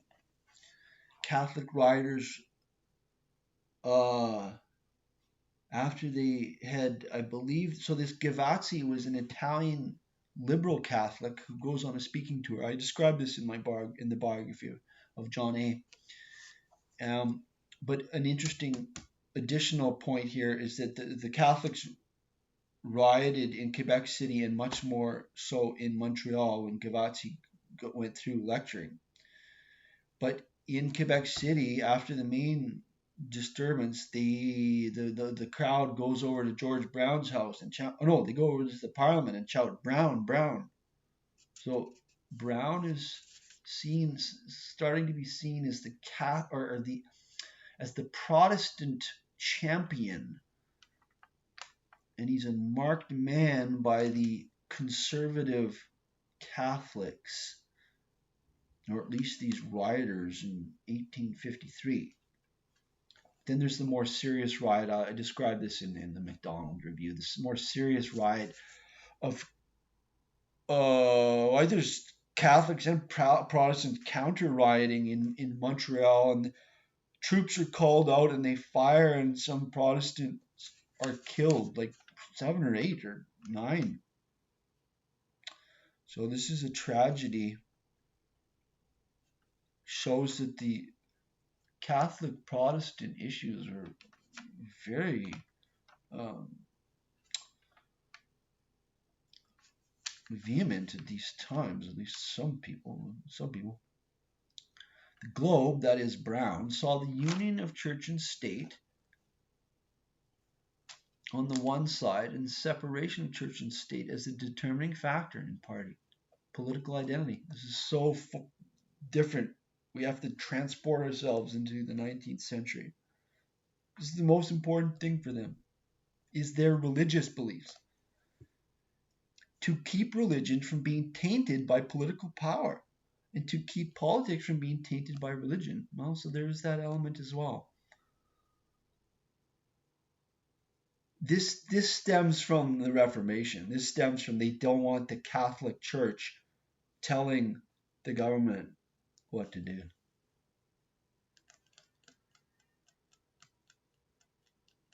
The polity of dissenters, capital D. The dissenters were the non-Anglican Protestants in Britain, the Puritans. Toronto in 1853, 35,000 people, 14 newspapers. The Globe office in 1853. The new, oh, okay, well. Here, after his return from Parliament, George Brown might usually be found. That is, unless he was off on a trip to Kent and Lambton or holding forth at some reform occasion elsewhere. Whether he was away or not, his brother Gordon Brown, his younger brother, was also an editor at the Globe and a powerful figure in his own right. Whether he was away or not, his brother Gordon was on hand to manage the office, to supervise the staff and draw up the editorial page. But when George was in attendance, there were regular conferences between the brothers, first thing every morning, to plan the program for the day. Afterwards, Gordon Brown would summon the reporters in to make known the decisions they had reached. Since both men were strong-minded and hot-tempered, policies were often decided to sounds of battle emanating from George's office, and when a strained and tight-lipped Gordon called in the staff to issue their instructions, they knew that the long-limbed figure sprawled out on his chair, cooling off, was still very much the final master of the Globe. Nevertheless, the partnership was highly successful. Arguments once over were forgotten. Each man knew the other's qualities intimately and thoroughly relied on them. This is freedom of speech. This is not the era of political correctness. It's quite amazing that we consider the Victorian period, priggish, and yet they were not for political correctness. They're for yelling at each other, having it out. I think the political correctness is it's a danger to free speech and thus a danger to democracy. We have to be able to have free speech, otherwise we can't have a free high-level debate. Because is something taboo? Can I say this? Can I not say this? Well, you're never going to have it out with your opponent, and both of you are never going to arrive at a high-level discussion in high-level conclusions. You're just going to be dumbed down and not being able to say anything. But that wasn't the case here. George Brown and his brother have it out, and then every morning, and then the reporters are called in, and the Globe goes to press. So George Brown is first a newspaper man. We have to remember this. Quite an interesting. I don't know if there's too many examples of this dual newspaper man and politician, but George Brown is that man. So we've talked about the word liberal in the 19th century. Now, what does the word conservative mean in the 19th century? So I said the conservatives, the Tories in England, were the friends of the king. and that's referencing the English Civil War of the 1600s. But the Tories were in favor of the king, the monarchy. So the word conservative in the 19th century meant loyalty above all to king and country. Doesn't mean religious. They weren't the most religious. They were more likely Anglicans. Conservative means loyalty to history, to tradition. Whereas liberal is more about ideas and principles, whereas the Tories and conservatives just means you care more about history, not ideas. Liberals like to dabble in ideas in the 19th century, anyways. And the Tories would say, "Oh, what do you want to fuss about all that stuff for? Let's just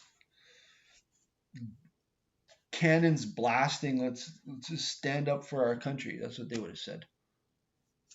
Who cares about the ideas and rights and all this kind of a thing? I'm just perhaps dumbing down, but hopefully summarizing some fairly complex ideas. So the whole range of ideas people identified with was different. The main differences were on the connection of church and state. Conservatives for Anglican or Catholic,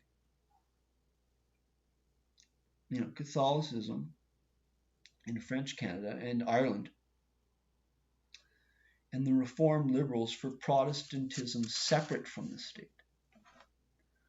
The term liberal, besides the Whiggish individual rights, freedom from state interferences, here in excerpts from the Globe means, quote, open-minded.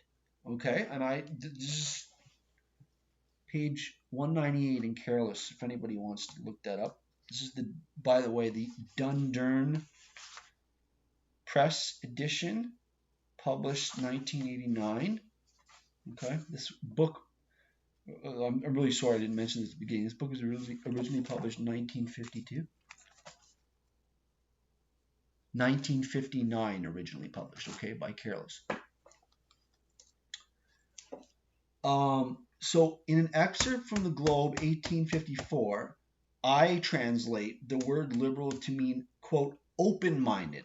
Now, this might be a slight nuance, but the word liberal in the 21st century, certainly, and I think in the 20th century, that's a broad statement, but I'll confine it to the 21st century, has come to mean this slightly patronizing nuance that I'm taking you on as a charge. I'm liberal. You need my help. You're a victim. And I'm going to take care of you, pat, pat. That's not what liberal means at this point. It means open-minded, not magnanimous that it means now.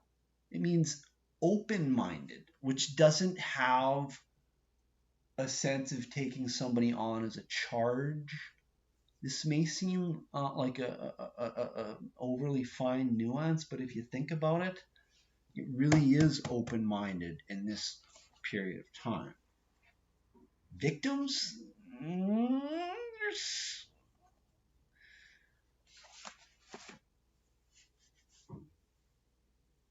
Well, you'd have to say if they did have a concern for victims, it was African American slavery and abuse of prisoners in penitentiaries. You'd have to say there is a little bit of this concern for people being abused. So it does have, the word liberal does have a bit of that connotation, but less. In this quote from the Globe, 1854, it means open-minded. That's what liberal-minded means in this quote.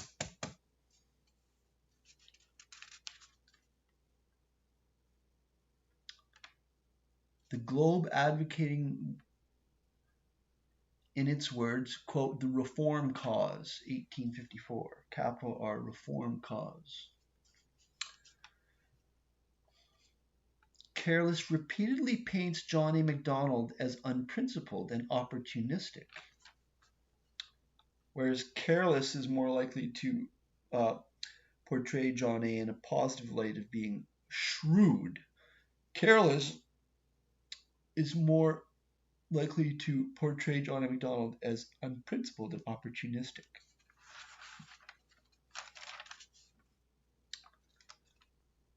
We can see that Careless is coming at this from the perspective of Brown, okay, and more on the perspective of Careless as a historian later.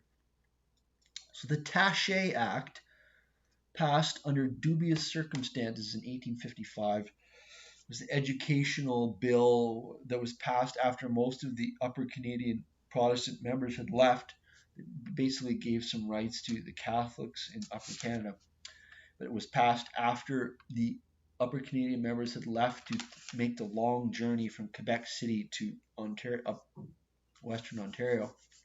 And so this entered into the mythology of French domination. Many Upper Canadians thereafter preferred separation. Brown held out, saw that as petty parochialism. So another element of 19th century liberalism is advocacy of progress. Brown here looks down on those who mistrusted progress. So he's painting the conservatives as dinosaurs, whereas the Liberal Party is for progress and economic laissez-faire capitalism.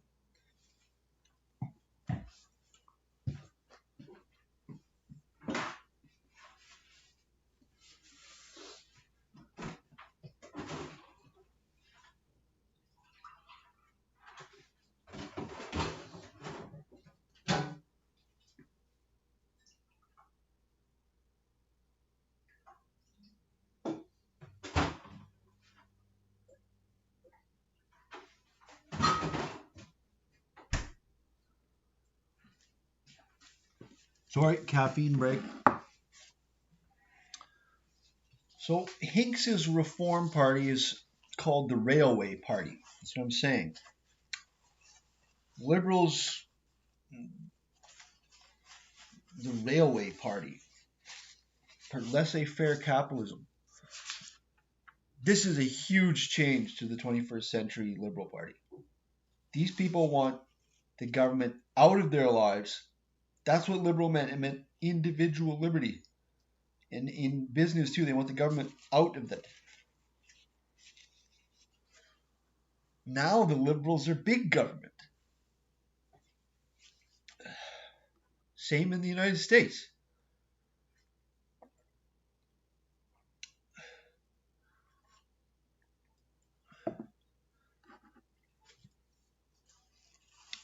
So Brown's hypercritical of his own party in the Globe. This is healthy. I will make the observation. He's hypercritical of his own party and its leader, Hincks. So Protestant was a unifying identifier that saw some small c conservatives support Brown.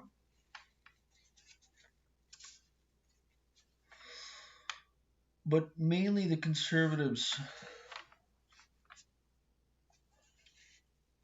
not as religious as the liberals.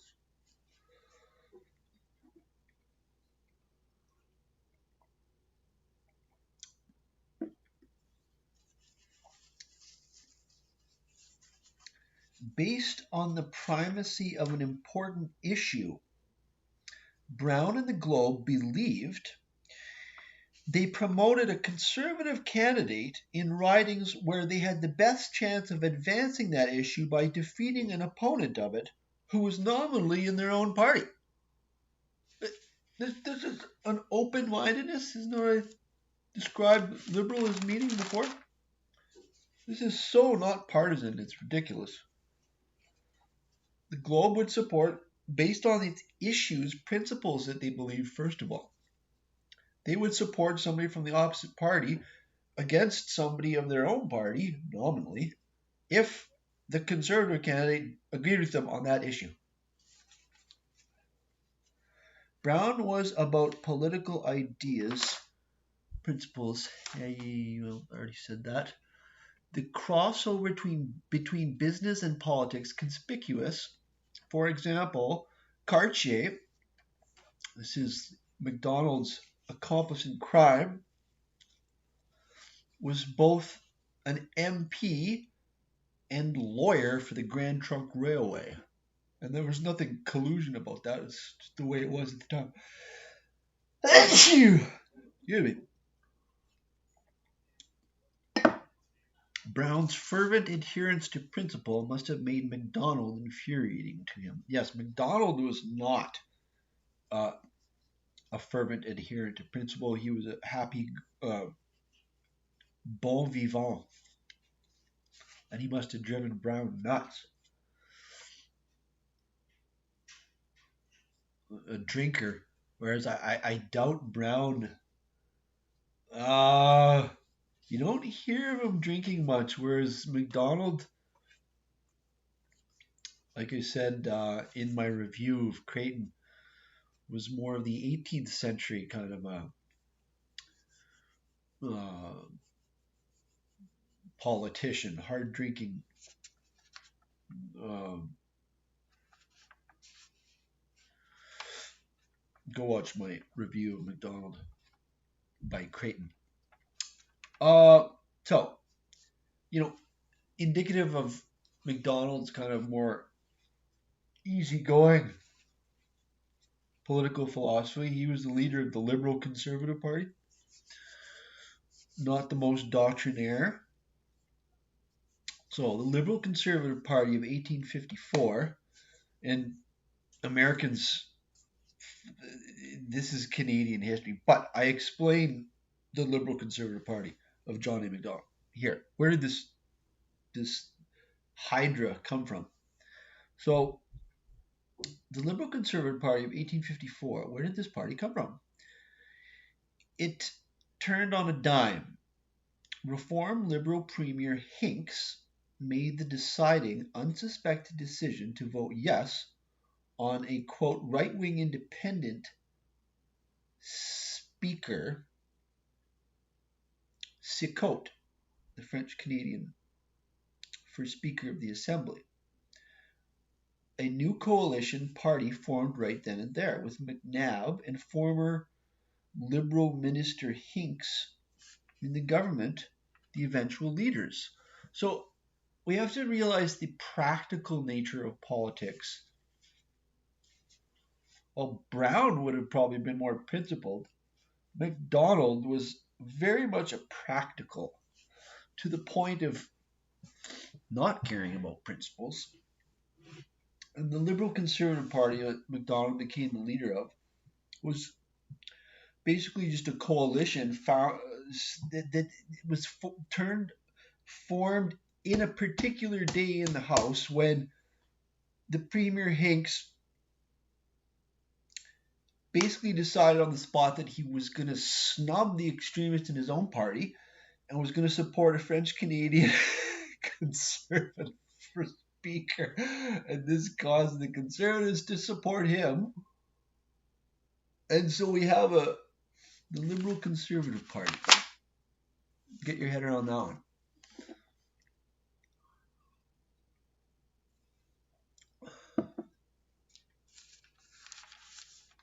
But characterizing Macdonald as it's like the word conservative now is used like, like what, have they banned that word in the US right now? Oh, and probably in Canada too. They're locking them up now. Like in here, the Liberal Conservative Party.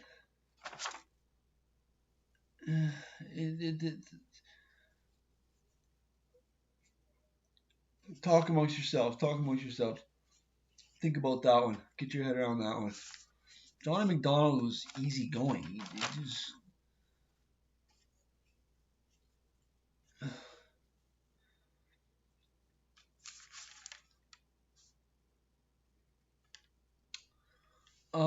So the Globe.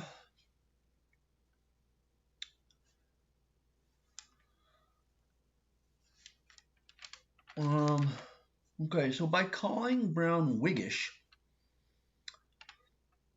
what does Careless mean? I assert by that he means he wanted individual rights and liberty against an intrusive state, free trade and extension of personal freedom from the state. Laissez-faire. Careless summarizes Brown as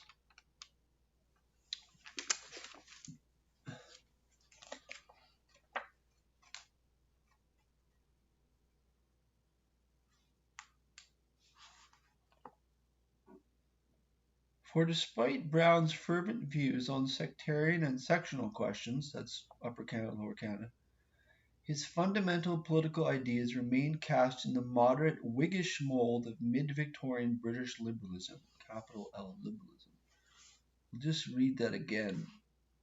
For despite Brown's fervent views, his fundamental political ideas remained cast in the moderate Whiggish mold of mid-Victorian British liberalism.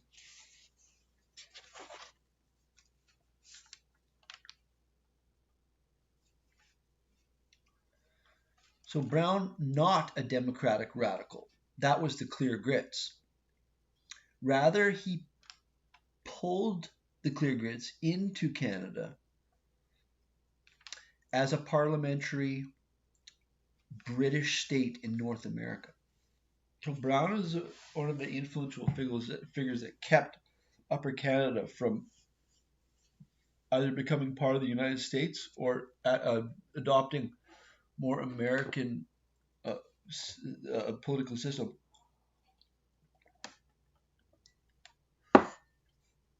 More on the details here shortly. So it must have been a pivotal, epochal change when liberalism turned from dislike of government interference to big socialist government. When did this happen? In Canada. Pierre Trudeau? Mackenzie King? FDR in the States? Or Johnson? But in the 19th century, it's the opposite. The Liberals are for individual liberty, no state interference, small government, and Liberal leader William Gladstone in the UK was the same thing. There's these famous stories, and my dad is told me a story. Gladstone, there's a letter of Gladstone framed at one of the clubs in London that the politicians used to hang out at their, the different clubs in London. And there's some picture or letter of Gladstone's that's framed. He's complaining about the extravagance of the expenditures of the dues of the club that he as member has paid. He's objecting to the extravagance which with the club has you wasted this these dues that he's paid. And as Chancellor of the Exchequer, Gladstone was fanatical about small government. If one of his clerks, because there was no bureaucrats at the time, that's a generalization, but it just proves my point. If one of Gladstone's clerks used two pieces of paper when he could have used one, Gladstone would be on him like a ton of bricks. Liberalism and the liberal political parties in the 19th century mean small government, the opposite to what they mean now. So are these current parties liberal?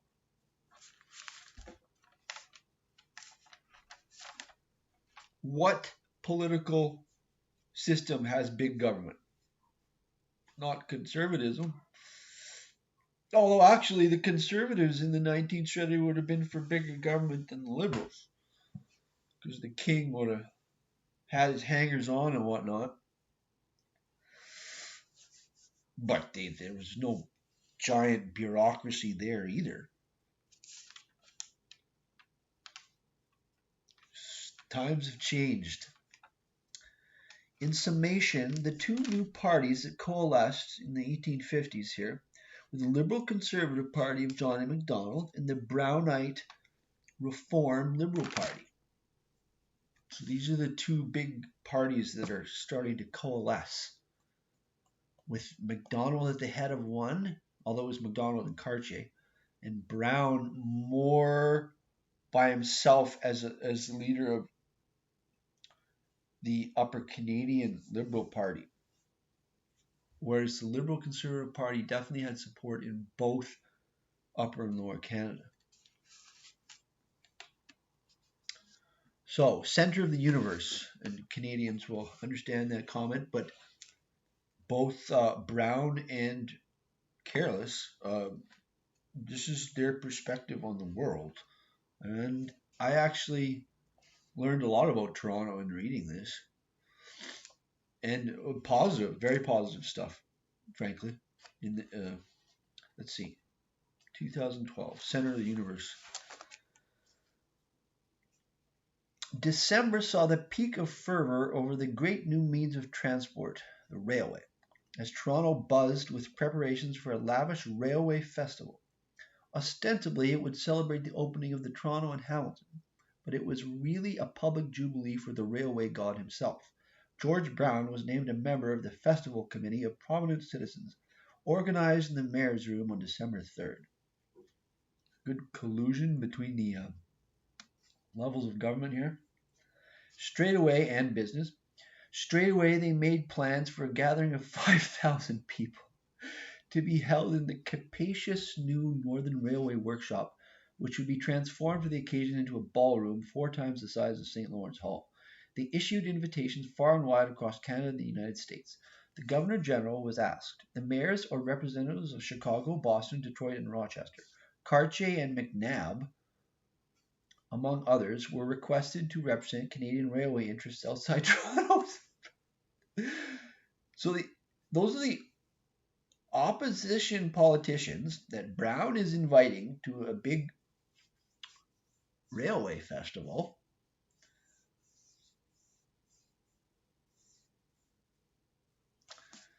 Cartier and McNabb, among others, were requested to represent the Canadian railway industry. The politicians are representing the Canadian railway industry. Politics and business are intertwined here.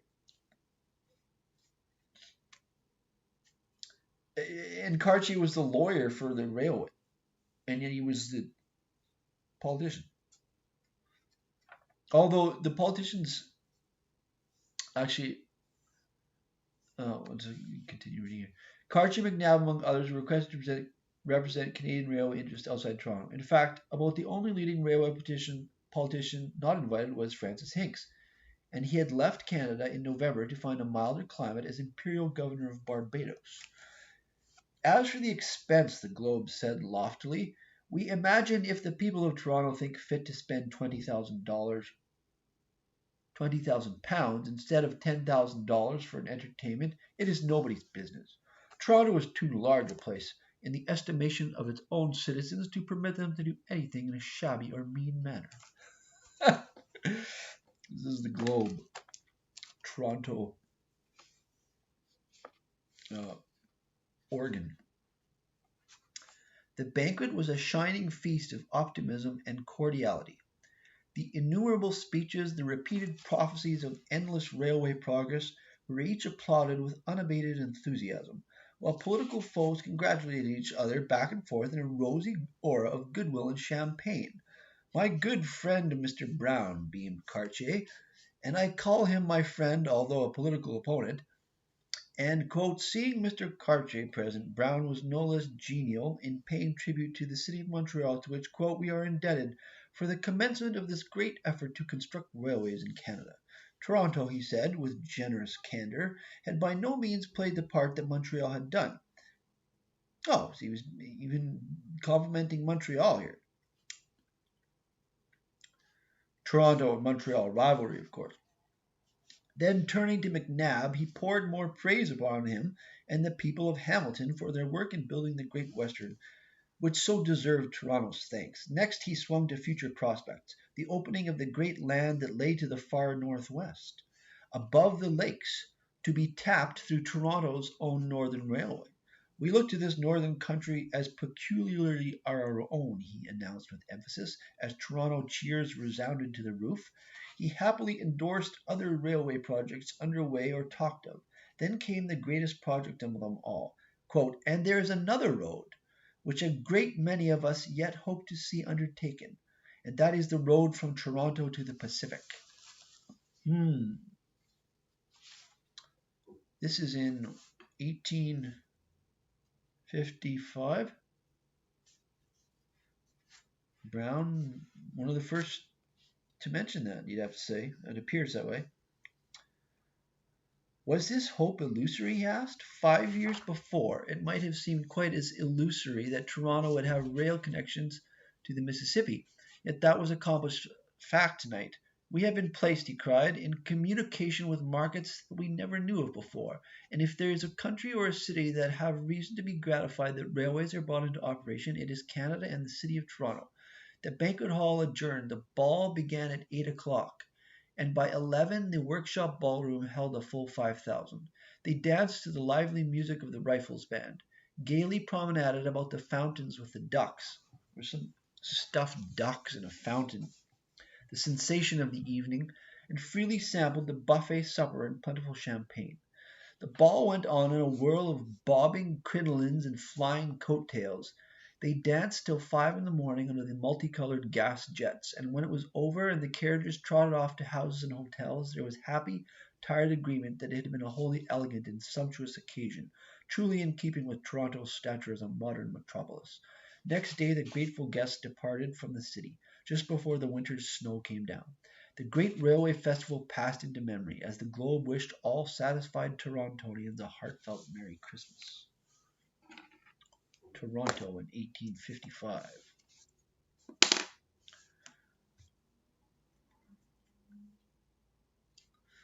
Laissez-faire capitalism.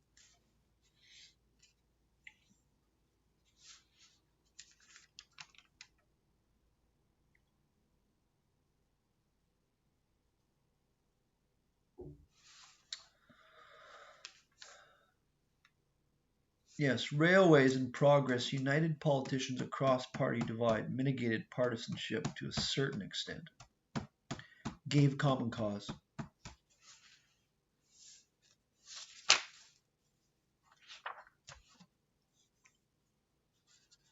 So let's just contrast this giant banquet of 5,000 people in Toronto to Canada in 2023.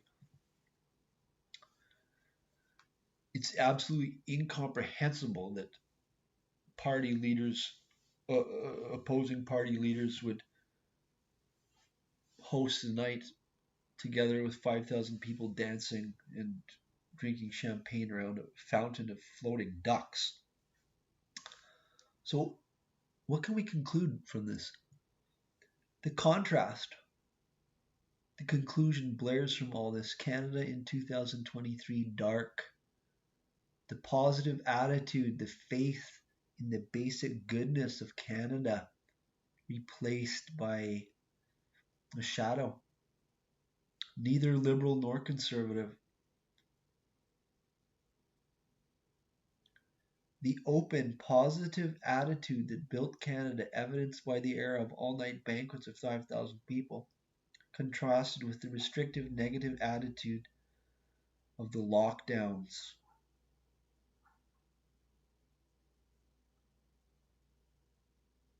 Socialism.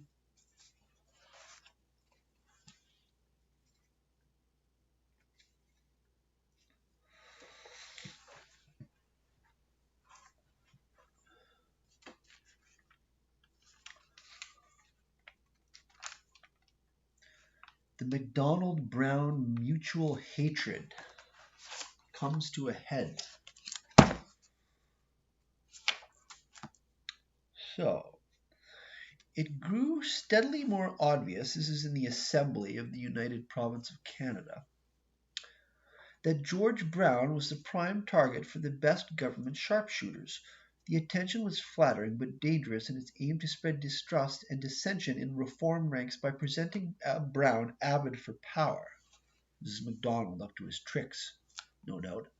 John A. Macdonald followed, however, to renew the accusation that Brown hungered for power, to claim that his honourable friend had been ready enough himself to seek a coalition of parties in 1854. The assault went on. Indeed, by the time the debate wound up in an irascible conclusion on Thursday night, February 26, 5 cabinet members and still more government supporters had virtually made George Brown their text. One diligent member counted that he had been mentioned no less than 372 times upon the floor. It was now late. The House was tired, with tempers worn dangerously thin by the veritable slanging match on either side. And as the last clause to the address was put to the vote, Brown finally got the chance to speak again. Quote, "I have waited patiently until all the gentlemen opposite have got through with their attacks," unquote, he said, tense with strained emotion, quote, "and would now, with leave of the House, say a few words in reply." He meant particularly to meet the charge made by Macdonald and his colleague Spence that he had been willing enough himself to look for an alliance with the Conservatives in 1854. But their professions then, he argued, had been very different and close to his own opinions. He had not changed then.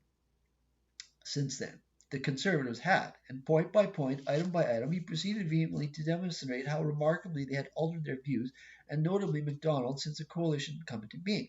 Spence got even harder treatment. That avowed moderate, who was piously abhorred by all extremist doctrines, had once subscribed to a clear-grit radical platform that included rep by pop and no separate schools when he had been nominated in Halton in 1851.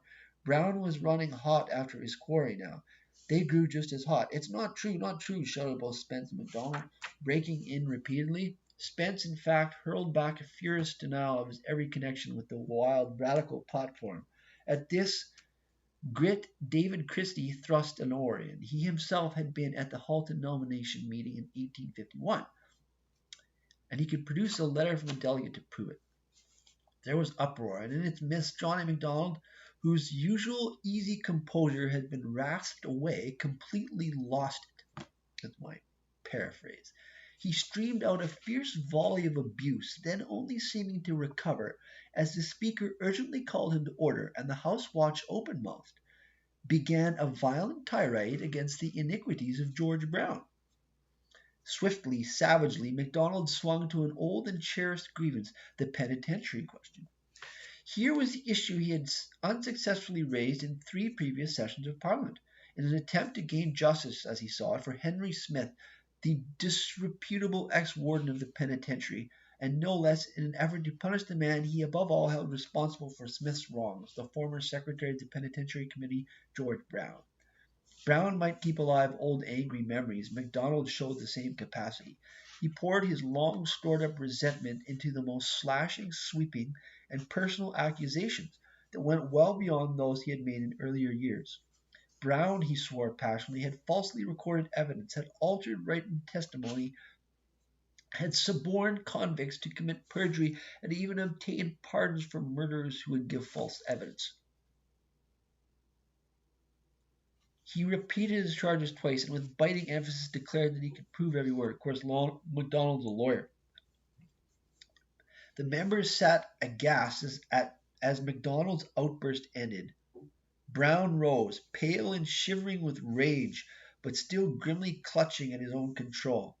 There was not a vestige of truth in the Attorney General's remarks. "Liar!" yelled Macdonald. He had taken down his words, would hold him responsible for proving them. He would move a committee of investigation proving them tomorrow. That was all. That was all he dared permit himself to say. The House immediately broke up, tremulous with excitement, almost awed. Somehow they sensed that 2 towering rivals, the 2 men who had obviously emerged as the principal figures on opposing sides in Parliament, had opened an unbridgeable gulf between them. They were not now divided merely by the battlefront of politics. There was something more here, a personal conflict of high pride and strong temperament, a veritable clan feud of the Macdonald and the Mackenzie.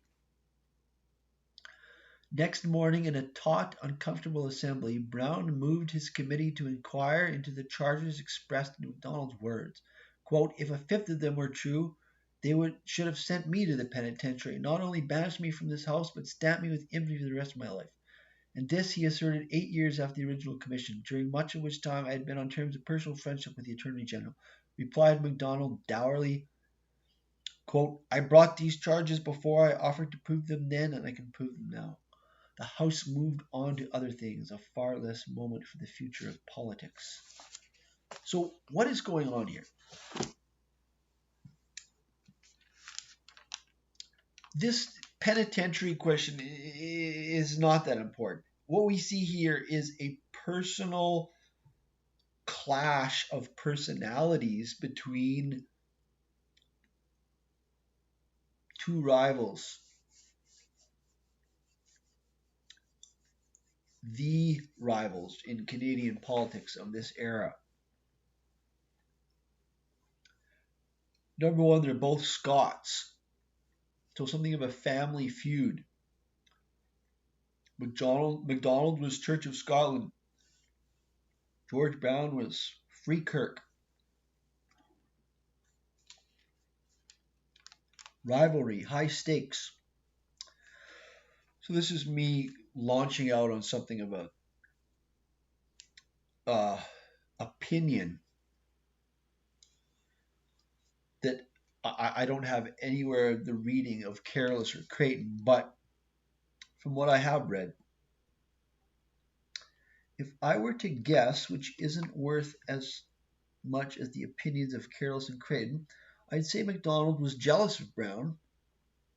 His principled stand and success in business, because these his own weaknesses, and Brown judgmental of Macdonald's lack of caring about principles and devil-may-care urbanity. Two formidable individuals.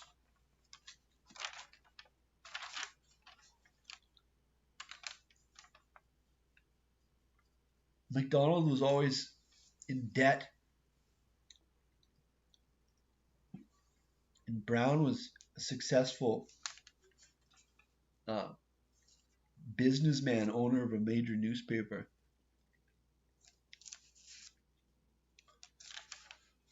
Macdonald didn't care about ideology. Brown was fervently principled. So they hated each other.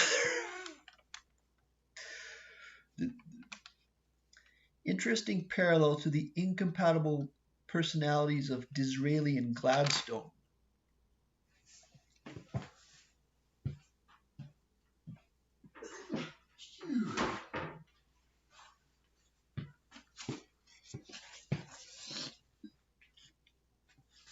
The Assembly of the United Province of Canada, a continual mess, very complicated. Coalitions, swaps, small majorities on individual votes, and then actually a creative ferment. This was positive.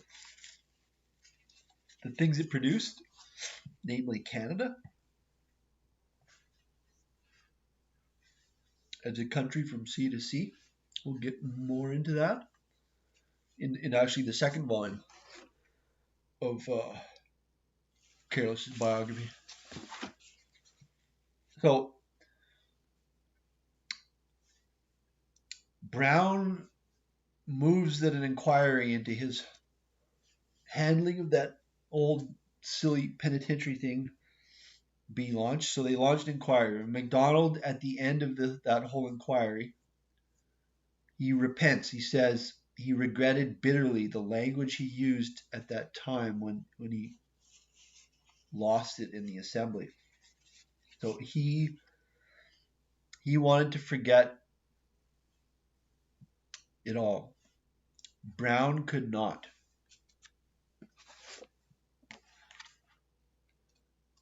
You'd have to say if Brown had success in business, Macdonald had success in politics. There's another factor. So Brown can't forget this attack on himself. The work of the inquiry was plainly being consigned to the safekeeping of oblivion. But if Macdonald wished to forget it, Brown could not. The former might have exhausted his emotions on the subject and perhaps counted it as one more political engagement that could have gone better or indeed far worse. A frustrated, seething Brown, however, felt that the stain of unjust and impossible charges had been left upon charges that could have meant criminal action had they been definitely upheld. To a man of his high spirits and keen sense of personal honor, it was a gnawing bitterness to be left thus, and Macdonald was responsible. Brown could never regard him merely as another political rival, while these accusations stood between them. Many might sympathize, some feel that he was right. So that's Careless siding with Brown here.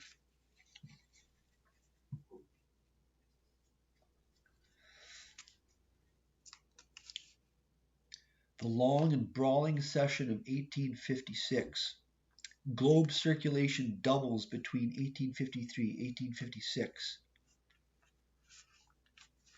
Business booming.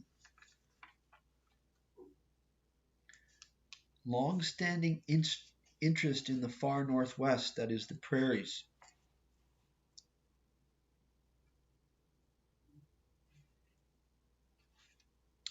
Toronto's empire.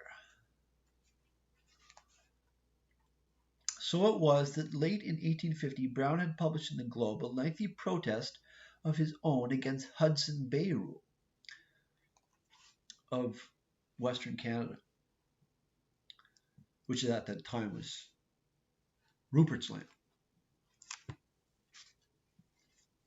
Quote, "It is unpardonable that civilization," this is from the Globe, "should be excluded from half a continent on at best a doubtful right of ownership," unquote, and had gone to urge an inquiry into the legal validity of the Bay Company Charter.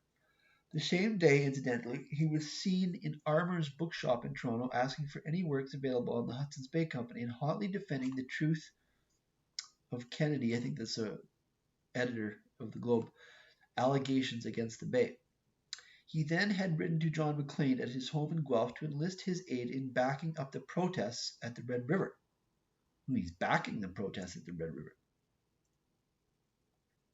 Maclean had cordially agreed and sent suitable remarks for publication in the Globe.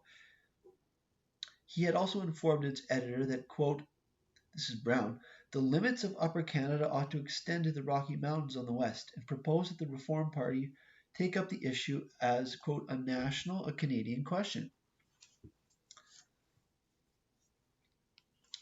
At any rate, it was not until Toronto interests undertook definitely to move northwestward in the summer of 1856 that Brown launched his intensive agitation in the Globe. It really started with an editorial on August 1st, announcing that since there was no longer any doubt of the success of the route to the west via Collingwood and the Upper Lakes, a company would be formed in Toronto to build steamers for the company steamers for the trade. It was only natural that Northern Railwaymen were particularly connected with the venture. But the Globe emphasized, quote, "there is no question that the merchants and other residents of Toronto are deeply interested in everything which will develop the resources of the Northwest route." Meetings were held to organize the company, attended by the Toronto Conservative MPs, Van Coonet and J.B. Robinson, and interestingly enough by J. Gordon Brown of the Globe. For in the cause of Toronto enterprise, party lines could be forgotten. You wish politicians now are like that. On August 12th, something that brings us together as Canadians and Americans. On August 12th, the Northwestern Steamboat Company was founded. Gordon Brown was named a member of the committee engaged in raising its stock subscription. With his brother's full support, he set himself to the task, holding promotion meetings all the way to Collingwood. This is his brother, the editor of the Globe, holding support meetings to raise stock subscription for a company. Meanwhile, George Brown guided the Globe into his mounting campaign on the Northwest. Eloquent editorials urged Toronto to seek its destiny. Though the city, the Globe said, might congratulate itself on rapid growth so far, its own hinterland was limited to the good lands of Canada West, whereas places like Buffalo, Cleveland, and Chicago drew on the whole rich trade of the American prairies. Would Toronto be satisfied to be, quote, the entrepot of a district? Would it share in the commerce of the great Central Plains or be capital of the County of York? See, he's not a parochial person. The wide British Northwest could be Toronto's own. This was no barren, frozen land as ignorance had it, but a fertile and well-watered region rich in natural resources, and the city's position will enable it to reap the rewards of northwestern settlement and development. Rewards from transport, manufacturing for western farmers, the tapping of minerals, and commercial services. Others would gain control of the country if she did not. Quote, Toronto cannot afford to neglect her interests when all is progress about her, unquote. From this appeal specifically to Toronto's metropolitan ambitions, Brown moved on to rouse Canadians generally to press for the opening of the Northwest, at present stagnating under a fur trading company indifferent or even hostile to progress. Aha. A series of letters signed, quote, Huron were published, a pseudonym. Was it Brown? Were published in the Globe. They ran until November and caused much stir by their vigorous attack on the Bay Company's trade monopoly, their advocacy of a new Canadian Northwest Company to capture Western commerce, and their prophecy that 50 million people could inhabit that immense territory which the Hudson's Bay Company now claimed and control. That may sound ridiculous, but I also seen somewhere in the in my reading on Western Canada that the CPR planned for 60 million people on the prairies to be populated more in the density of the American Midwest. And that's another subject. But here Brown says 50 million people would inhabit that immense territory. There were other articles as well, declaring the Bay Charter to be illegal and invalid, and warning that if the Northwest were not open to Canada, it might be lost to the United States, as Oregon had been lost, since the Americans in Minnesota were already organizing communication.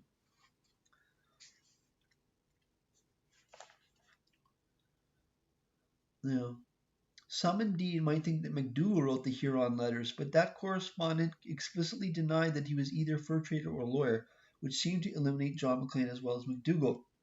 Huron, however, did assert that he was a Canadian who sought, quote, Canada for the Canadians, not for some 200 Bay Company shareholders in London. He believed, as Brown believed, that the Northwest should by right be part of Canada.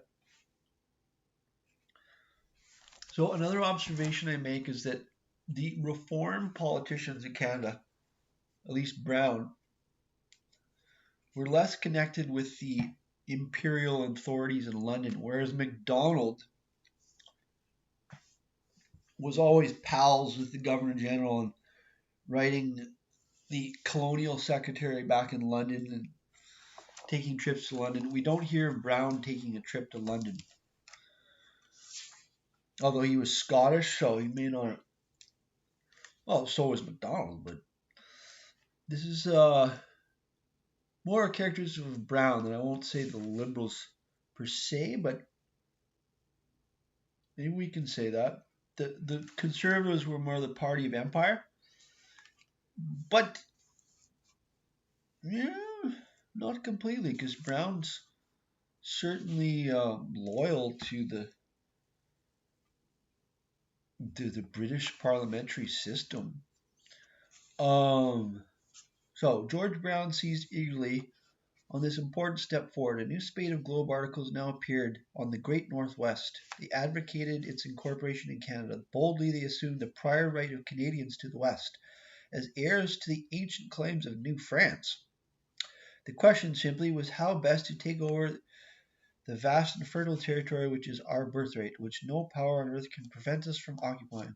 By the end of 1856, a new plank had been added to the Brownite platform to join non-sectarian education, yada yada yada, the annexation of the West. Brown had committed his journal and himself to a grand new effort. It was nothing less than the expansion of Canada across the interior plains and ultimately to the Pacific. No cause had thus far taken up might have more consequence than this. No cause he had thus far taken up. A variety of forces had shaped his weighty commitment. Incipient nationalism was one. From the earliest days of the globe, Brown had written of the Canadian nation of the future, no paltry province, but a continental realm. The immense British Western territories of plains, mountains, and Pacific slopes. In resisting dissolution, moreover, he had repeatedly argued that Canada should not break up its present union, but go forward to build a broader state.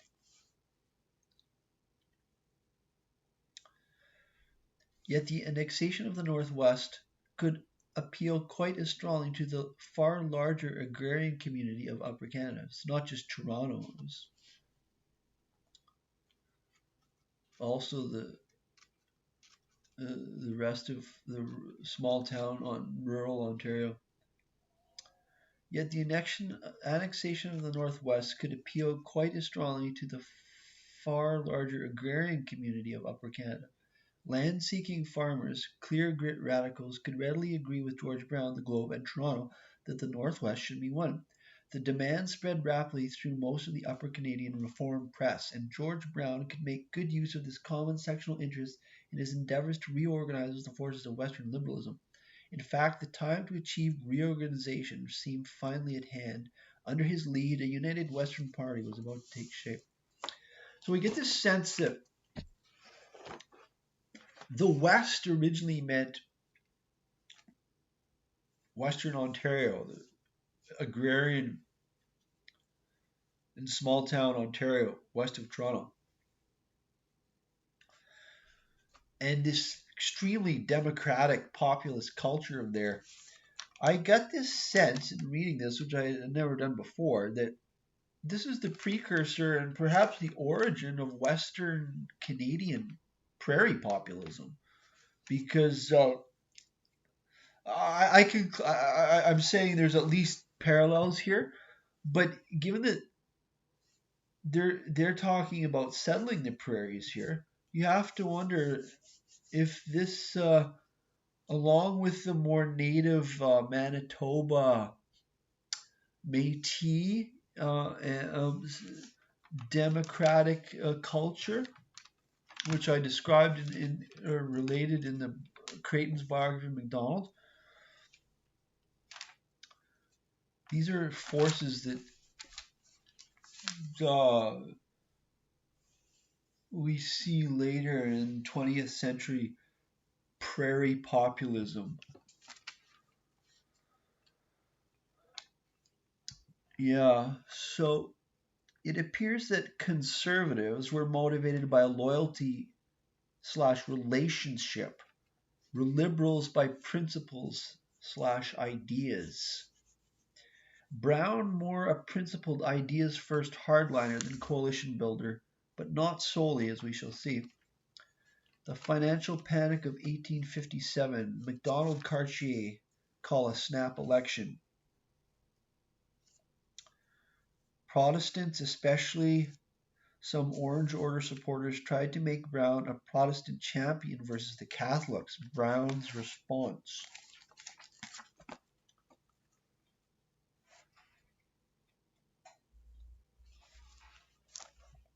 But Brown himself explicitly declared that he did not want to take a stand in such a light, reiterating as many times before that he sought not to fight a religious battle of Protestants against Catholic, but to take religious influences out of politics. Quote, that the law shall know no man's religion.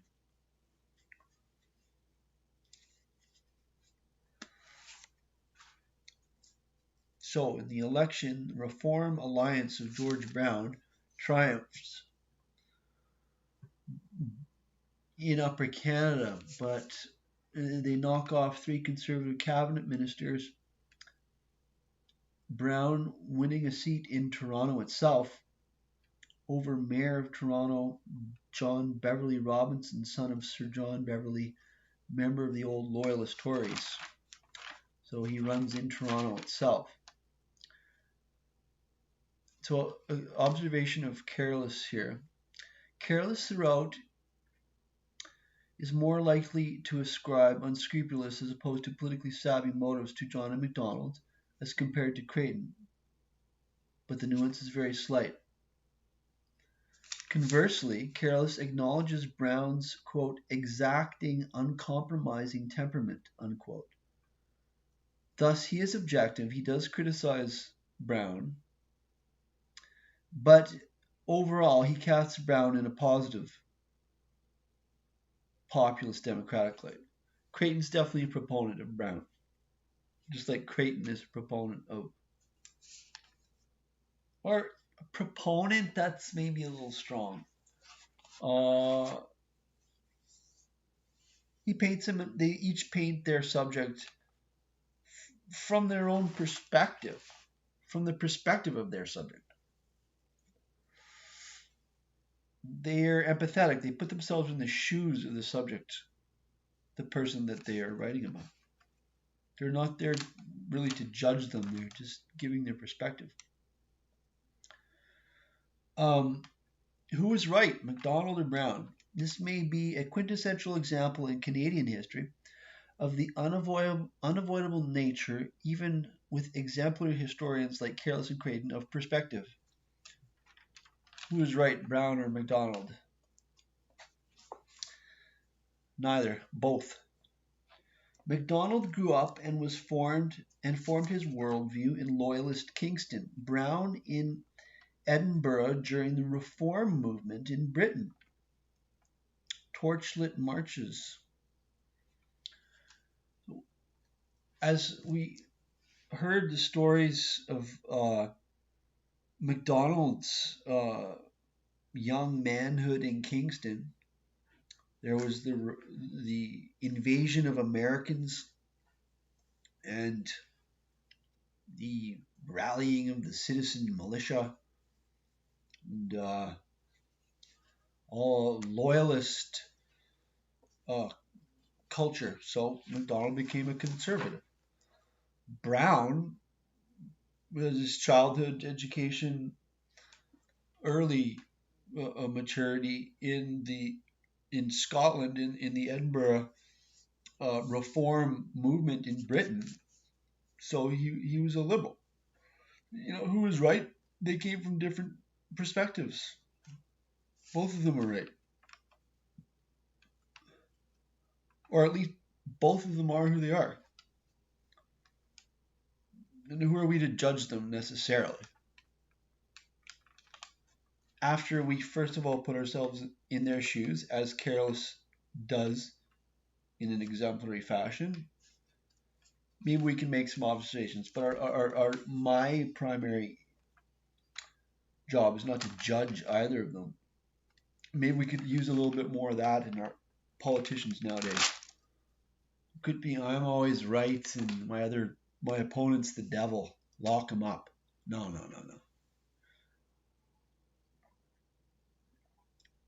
A little bit more of John A. Macdonald and George Brown.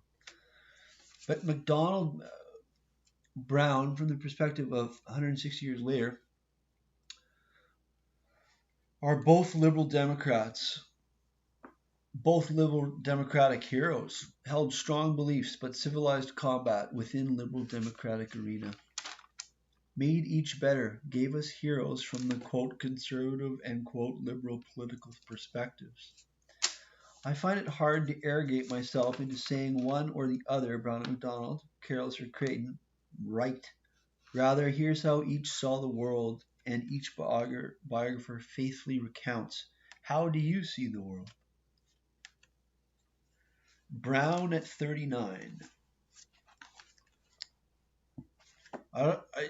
This picture, let's look at this guy. He's a formidable individual, you'd have to say. Let's show some other pictures of George Brown.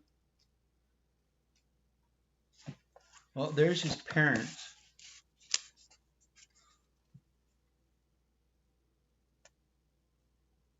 Very Scottish. There's the Toronto of the time. A very early photograph. I think that's St. Andrew's Church in Toronto. There's George Brown in his late 30s, just where we're describing him. He's got the very Victorian, I don't know what you call those, sideburns anyways. He looks like Macdonald was the witty,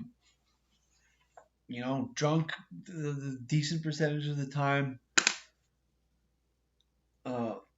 Bon vivant. George Brown looks a little more serious.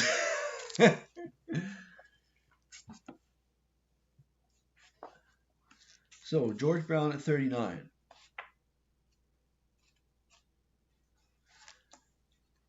His face seemed more lantern-jawed, his long, straight nose more prominent. His hairline was hovering in that uncertain region between a high forehead and undisputed baldness, yet the impression he gave was one of enthusiasm and activity more youthful than his years. It was heightened, if anything, by the contrast between his portentous black-clad frame and animated features, the broad, mobile mouth and quick flashing eyes, set off as they were by the close-trimmed red side whiskers he had cultivated. Certainly, whenever he spoke in public, he continued to radiate impulsive energy and invincible self-confidence. Nevertheless, even this energy had found its limits, and his assurance was by no means as complete as the world at large might judge. The fact was that the apparently robust, exuberant Brown of public life could so over-exert himself that private moods of disheartening fatigue resulted. Moments when he felt drained of strength and without power of decision. His impulsiveness could carry him too far. I just keep making an observation here. This is a very male society. Is this Careless's society coming through here? Is this the 1950s coming through, or is this the 1850s? Maybe both. I don't know if I'm informed enough to say, but you hardly hear anything about women in this. This is a very male society. Can it be criticized for that? Probably. Where are the women in this society? Now, he's single. So maybe that explains a little bit. Maybe in the second volume, Careless is going to redeem himself by telling us more about the other 50% of the population. But this is a very, politics and business are very portrayed here as a very male society, and George Brown is a bachelor par excellence.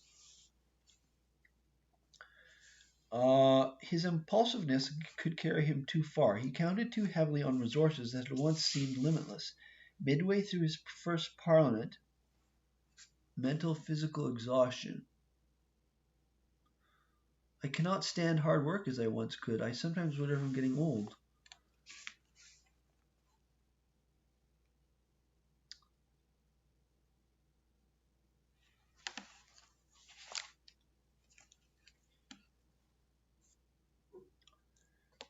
So the initial federalism starts to get talked about, but the federalism they're talking about is a federal system for Upper and Lower Canada, one central government and then a provincial legislature for both Upper and Lower Canada.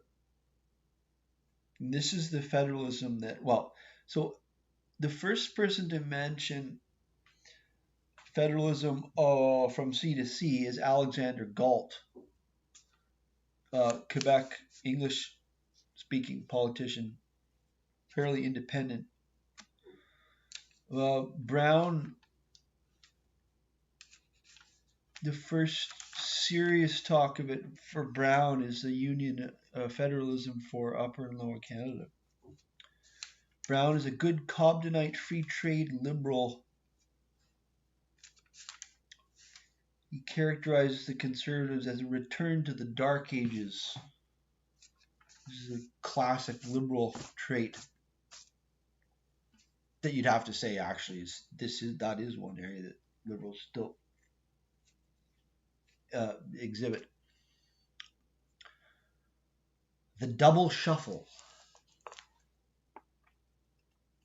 I described the famous double shuffle, primarily the handiwork of Macdonald, the arch parliamentary trickster, and this is his most famous uh,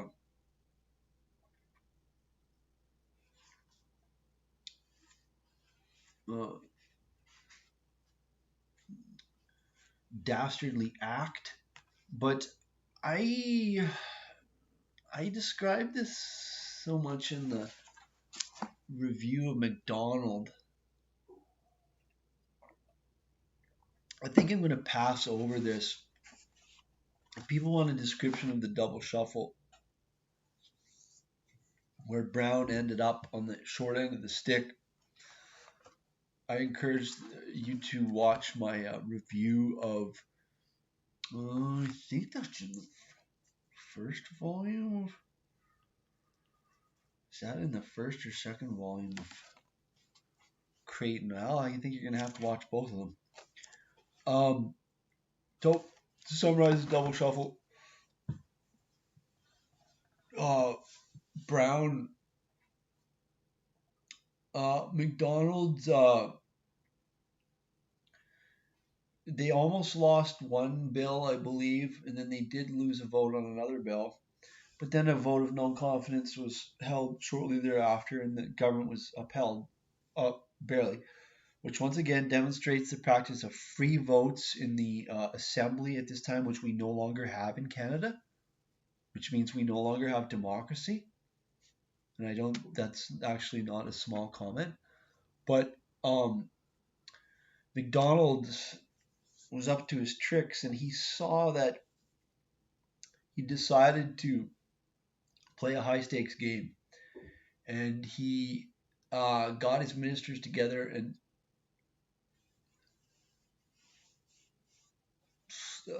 I'm not going to get into the exactly, but he's ascribed with the plot of purposely giving up power to bait George Brown into seizing power and making a fool out of himself, which he does. But whether he makes a fool out of himself that's a harsh characterization, a generalization. Careless, how does Careless describe? Yeah. Careless, I think, it gives a fair analysis. He said Brown had not shown greed for office, but for his cause, if rashness and lack of foresight were more likely charges. So Careless concedes rashness and lack of foresight, not greed for power. But Macdonald, in this unprecedented historically move in not only Canada but probably in Britain too, purposely gives up power, goes and sits on the opposition benches along with all his ministers for like 2 days or whatever, and then Brown can't win a vote, and the Governor General pivotally refuses to call an election. So the Brown government lasts 2 days, and Macdonald gets back in power 2 days later, and then does the double shuffle, switching ministerial positions at 10 minutes to midnight, and then the next day switching back to his original cabinet positions like nothing had changed.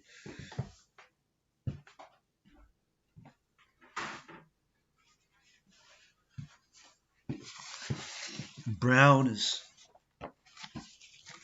marked with this henceforth. But does he give up? Macdonald won that round, no doubt about that. So Careless goes on. Nevertheless, the Brown-Dorion misadventure, so Dorion was his was also with him in power for 2 days, hard blow as it was not an unalloyed disaster. Most important of all, he had agreed to link representation by population with constitutional guarantees for French Canada, and had based his government on that combination of principles. So was this an unimportant flop of George Brown, or are people getting a hint of what this presages? What else was this but a foreshadowing of the bargain that underlay Confederation? What else was that bargain but due recognition of the majority's power of numbers, its rep by POP, coupled with due protection for the rights of the minority in a provincial legislature? This was the deal that Brown struck with Dorion, the French Canadian. I think he was quite a radical, but which is probably why people accused him of being power hungry. He was willing to associate with Dorion, but I'm not sure about that. But anyways, the deal he struck was essentially a deal of federalism to get Dorion to support him and to form government for 2 days. But this foreshadows Confederation. Here in 1858, in a year that in many ways anticipated the events that brought on Confederation, George Brown had taken a position which pointed to the statesmanship he would display in the final greater crisis of the Union in the next decade. Oh, we skip ahead 10 years. This is the famous painting of the Charlottetown Conference, at which the resolutions to form Canada were drafted. Famous painting by Robert Harris. We have Macdonald and Brown. I think that's Brown. I have to double check. Quite a few guys with the sideburns, so hard to tell who's Brown there, but all the fathers of Confederation there. I encourage people to read this book on Confederation by Christopher Moore. But we're going to get more into Confederation in the second volume of Careless's. But Brown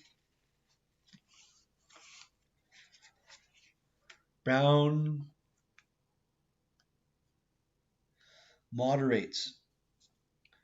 He is responsible for taking Ontario into Confederation to a large extent. His broad-mindedness. Because after the double shuffle, a lot of people wanted Ontario or Upper Canada to separate. They thought that the double shuffle and the Governor General's supposed collusion with Macdonald, which Macdonald, of course, denied, and probably accurately. Macdonald was just smart.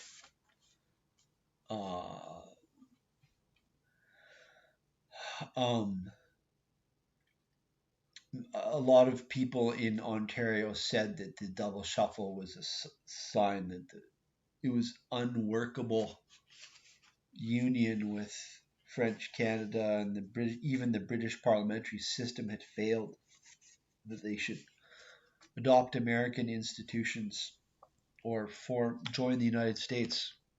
But Brown had a broad-minded view, and he would not go there. He sees broader horizons in federalism, in the federal principle.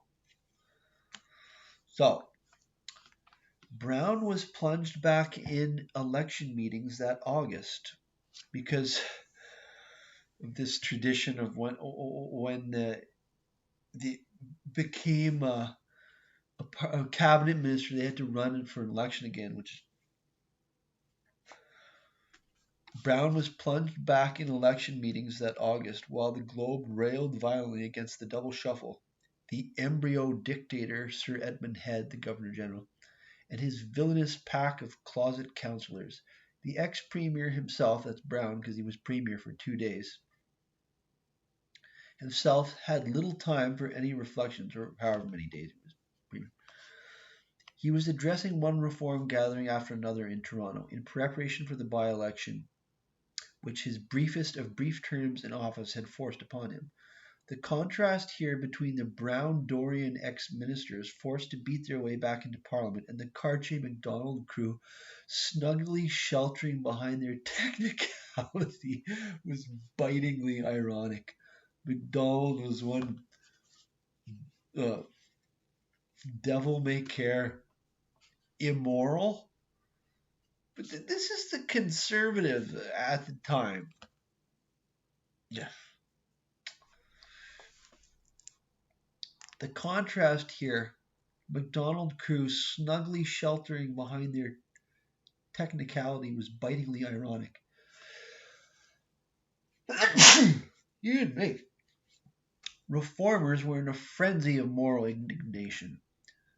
Though coalitionists defended the shuffle as legal and downright clever, a Detroit paper remarked judiciously that it was sharp enough for Yankee politics. On the other hand, old William Lyon Mackenzie announced, so disgusted with the degradation of Canadian public life, that he was going to retire from Parliament at the end of the session. It seemed also that Toronto did approve his government, and that popular feeling against the double shuffle played a part as well.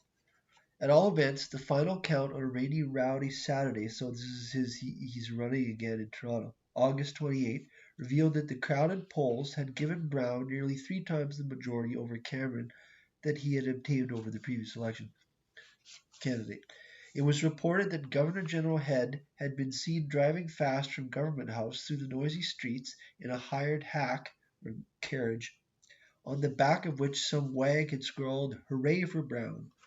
Just before 5, when the results were announced, the victorious candidate climbed out of the window ledge of the second floor of the Globe office and addressed a crowd of some 4,000 below. "I cannot conceal the joy I feel that at last the mists of prejudice are rising," he declared thankfully. "The capital city has set a noble example to the rest of the province in defense of constitutional rights. I will never forget what I owe to the citizens of Toronto." Very democratic culture.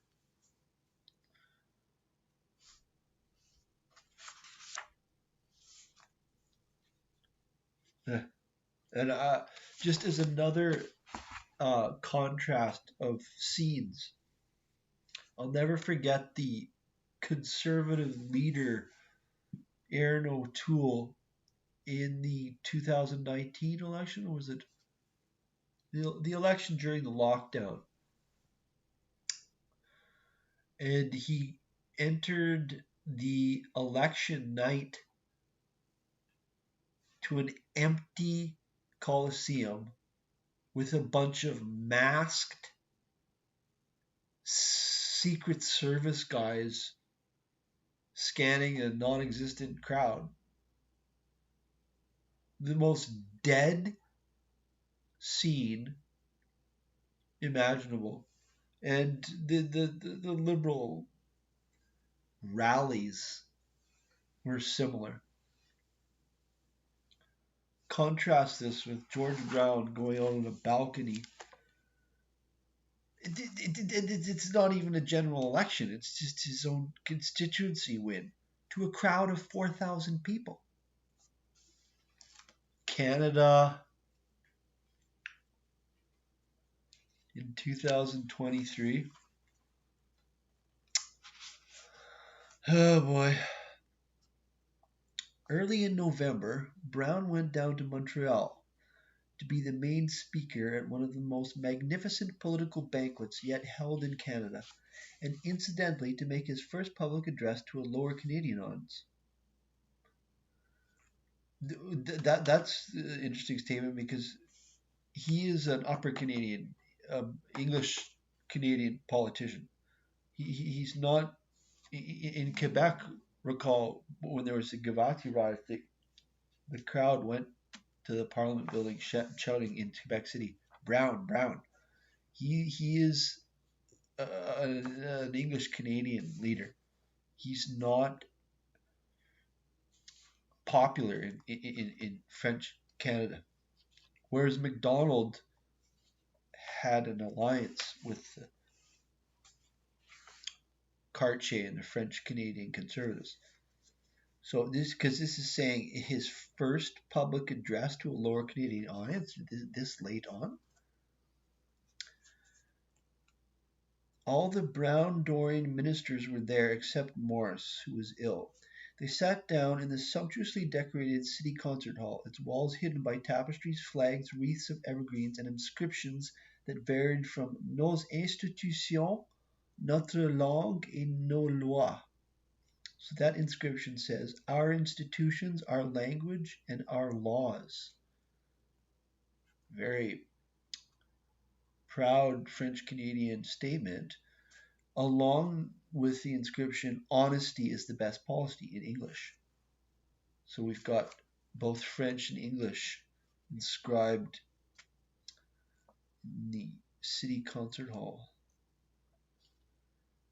The affair began about 6 and lasted until nearly 4 in the morning, lubricated only by cups of tea since it was a temperance occasion. So that shows the Liberal Party's temperance.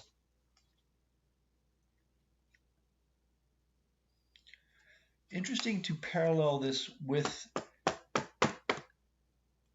what's going on in the United States right now. This is the 1850s. Now, Abraham Lincoln was originally elected as a Whig, W-H-I-G. The Whig Party was also in the United States. It's obviously an English, as in England, political precedent going back to the 1600s. But was the Republican Party? Is there parallels between Canada and the United States this time? What's going on in the United States in the 1850s? Well, it's the lead up to the Civil War. Unfortunately, it's not my area of reading to the same extent, nowhere near as Canadian history, but it's so interesting to think this temperance issue, that would have been a Republican idea, whereas the Democrats of Andrew Jackson, and they were the party of the South. The Republicans, Abraham Lincoln was elected as a Whig, so you'd have to think that he would have gotten along better with George Brown. To be fair, the United States is 10 times the size of Canada. Brown would have gotten along with Lincoln, but they're not exactly the same, but they're both Whigs. I'm casting the United States with undoubted acknowledgement of the size of the United States being 10 times the size of Canada. But we often forget the United States political descent from England. And it's interesting, we've got this temperance, no alcohol at this meeting of the Liberal Party in Montreal. Interesting. Brown's speech, while greatly applauded by his new audience, was much as might have been expected. He repudiated the old charge that he had sought to excite religious discord between sects and sections. He lauded the strength and talents of the Brown Dorian ministry. He asserted they had not been outwitted in taking office, but had felt it their duty to proceed and put the responsibility on the Governor-General for denying the constitutional aid due to his government, that they had known when sworn in of an impending want of confidence vote. He then scorchingly attacked the double shuffle, particularly the false oaths of office taken by the Cartier-Macdonald ministry. Which is completely true, because they literally took the oaths 10 minutes to midnight, and then 10 minutes after midnight, swore themselves back into their original cabinet positions. Oh boy.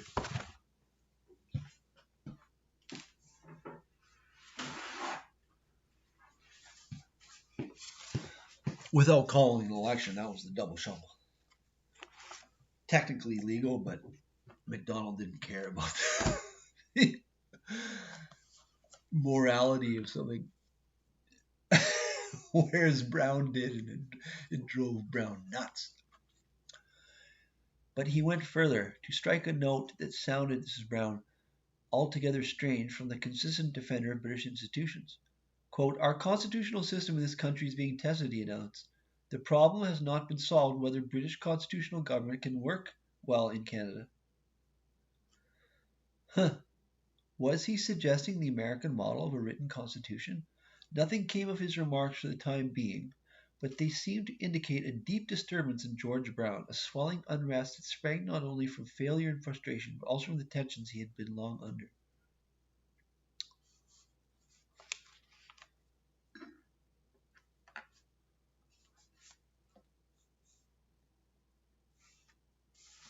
I've got to get some water here.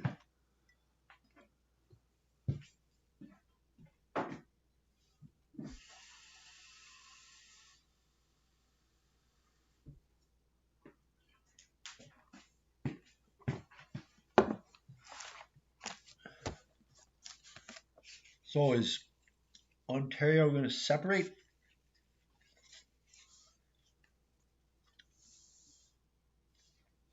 And so that autumn it watched with almost bated breath the suits that had been brought before the Assize in the name of Alan Macdonald. So the Liberals brought some legal suits on the legality of the double shuffle. I don't think they won. Macdonald was infuriatingly still in power, as he continued to be off and on for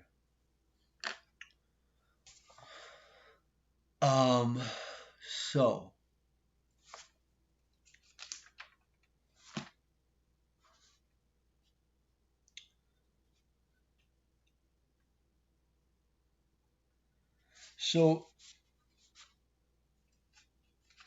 Brown is exhausted.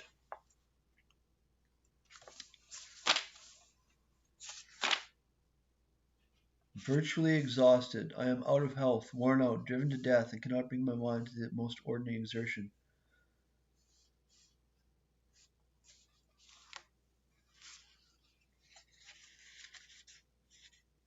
He became so ill that he took a few days at the mineral baths in St. Catharines to recuperate instead.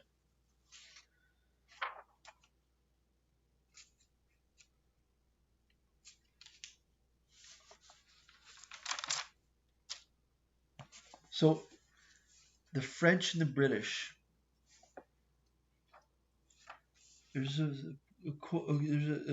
Careless uses the phrase, and I'll see if it's Brown, of two nations. He uses that phrase. But so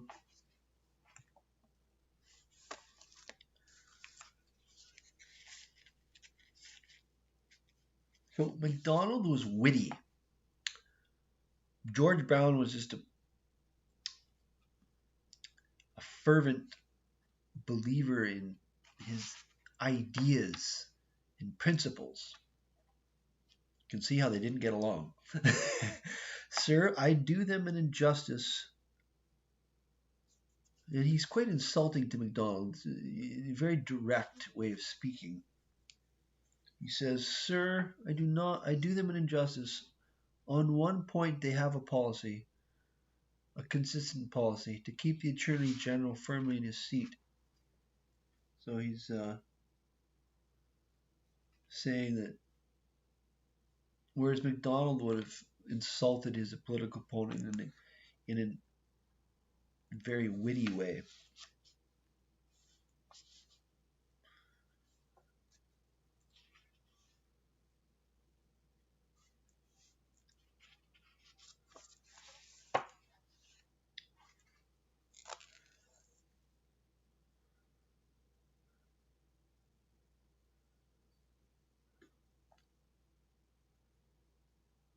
So Brown goes on criticizing strongly Macdonald. Only Macdonald was still there, Brown noted caustically, alone out of the original coalition that had taken office 4 short years before. In that time, 26 other cabinet ministers had come and gone, yet this was the inevitable result of the system of union. All the scandalous extravagance, this is Brown speaking, and corruption, the feeble legislation, the accumulating financial difficulties, the ruin or withdrawal of so many public men, may in large measure be traced to the immense difficulties of governing two peoples, with two languages, two creeds, two systems of local institutions under one general government. And unless we can find some common basis of legislation and administration that will banish sectional and sectarian jealousy from the public arena, we had better, 1,000 times better, dissolve the connection. Is he advocating for the breakup, separation of Ontario? He swept on to the last counter-thrust. Have these honourable gentlemen who ask so glibly for the details of our plan told us what is their own plan? Have they committed themselves to a federal constitution? Have they demanded it of the home government? Have they urged it on the other colonies? Can they tell us even now one single feature of their scheme? Do they fancy that a change in the Constitution can be made on any other basis than representation by population? If they have a plan, we have a right to know it. If they have not, what a picture of imbecility must they have presented to the colonial office. They demand from us the details of our scheme, though we but in office for a day and had not an hour to mature them. We don't demand the details of their scheme, we simply ask for the outline. They have been months in office, and yet not one word of explanation can we extract from them. The vote was close. The ministry squeaked through with a majority of 5. So he's speaking on a passage of a bill, and the Liberal Conservative coalition is just squeaking by, majority of 5.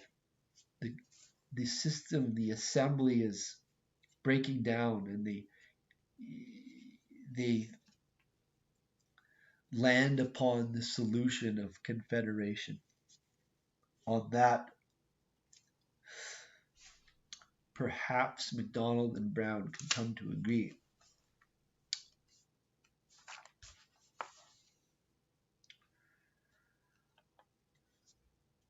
So, exhaustion and dejection. Ardent struggles had been unavailing. Firmly held ideas had proved their emptiness. He had worked to build a common front for Eastern and Western reform, capital R, and it had collapsed in new outbreaks of sectional bitterness. He had urged Rep by Pop to win justice for the West while preserving the Union, and it had failed of achievement. He had stood by the Union only to see it again become the instrument whereby Upper Canada was ruled against the will of its majority. And he had held to the British system of responsible government only to watch unprincipled ministers abuse the broad powers it gave. So we get this moral sense of the Liberal Party, and this is something that, well, let people judge it and think of it what they want. But Macdonald, conservatism is not particularly moral. It's the boys' club and getting drunk and fighting for king and country, whereas the Liberals have principles and moral. Here they're just appalled at these unprincipled ministers, he says. These were the black thoughts that filled George Brown's mind at the close of the disastrous session, when rankling memories of the double shuffle readily returned to haunt him. Yeah, you'd think that would floor anybody. Was his career over? Far from it. That's something he shared with Macdonald. He got off the mat. Okay. What else was left to him but counsels of despair? Break the Union? Go back to a separate little Upper Canada that could at least run its own affairs? Turn from British institutions?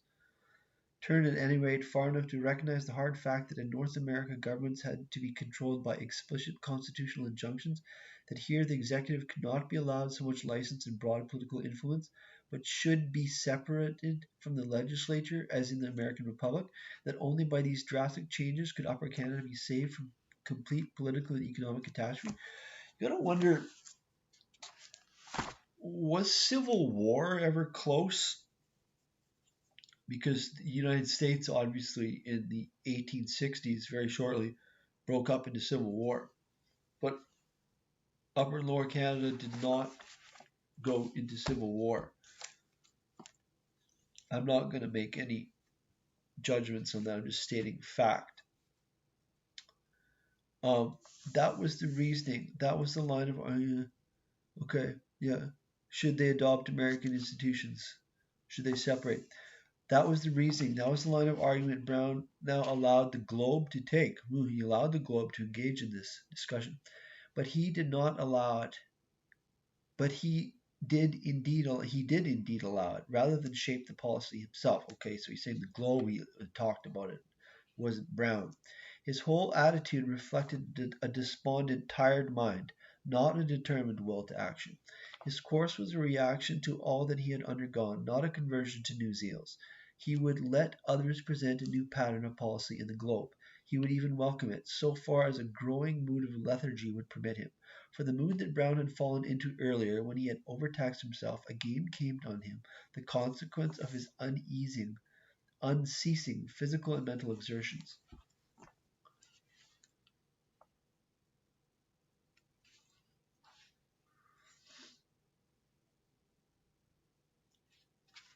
So he goes on a holiday to the coast in Maine.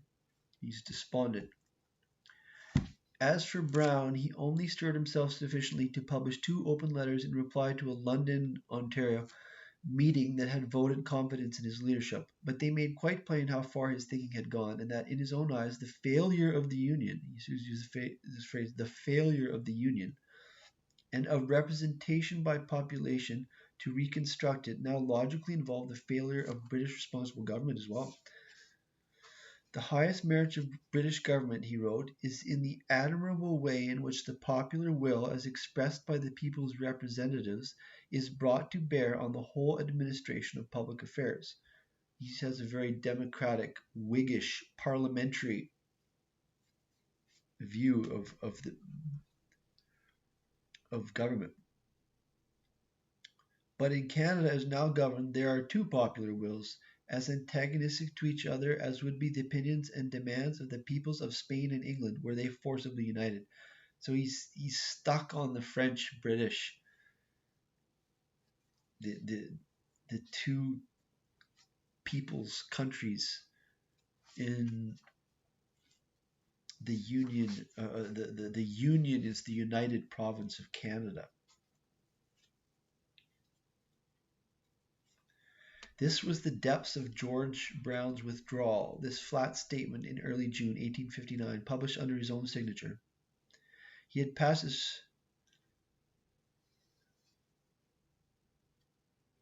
a large part of the past 5 years he had devoted to defending responsible government and British parliamentary institutions from radical attacks, and even from the Conservatives' own readiness to institute an elective legislative council.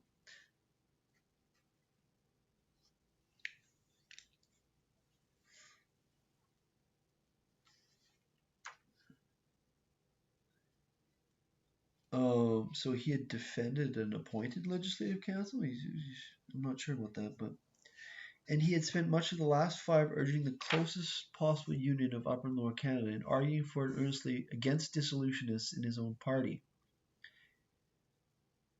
Here then was the nadir of depression and defeat for Brown. The worries, the strains, strife, and disappointment since the Brown-Dorian collapse had drastically taken their full toll, but unless Brown could somehow prove false to his own character, this would be the bottom, and henceforth the way would lie upward.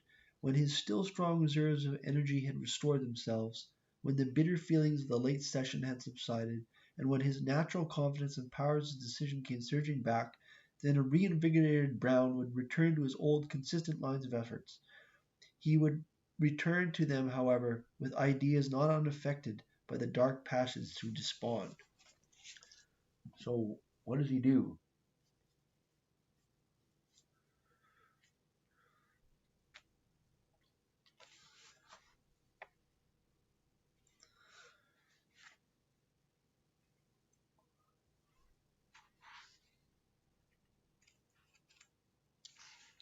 So he strikes on the idea, along with others, for a mammoth reform liberal convention in Toronto. And the Democratic political convention was, in Canada at least, was sort of the invention of the Reform Party. The Conservatives didn't do this kind of thing, at least initially. Maybe they did later. But this big convention is an idea of the Reform Party and to a certain extent of Brown. I think so, because we don't hear of this before this, but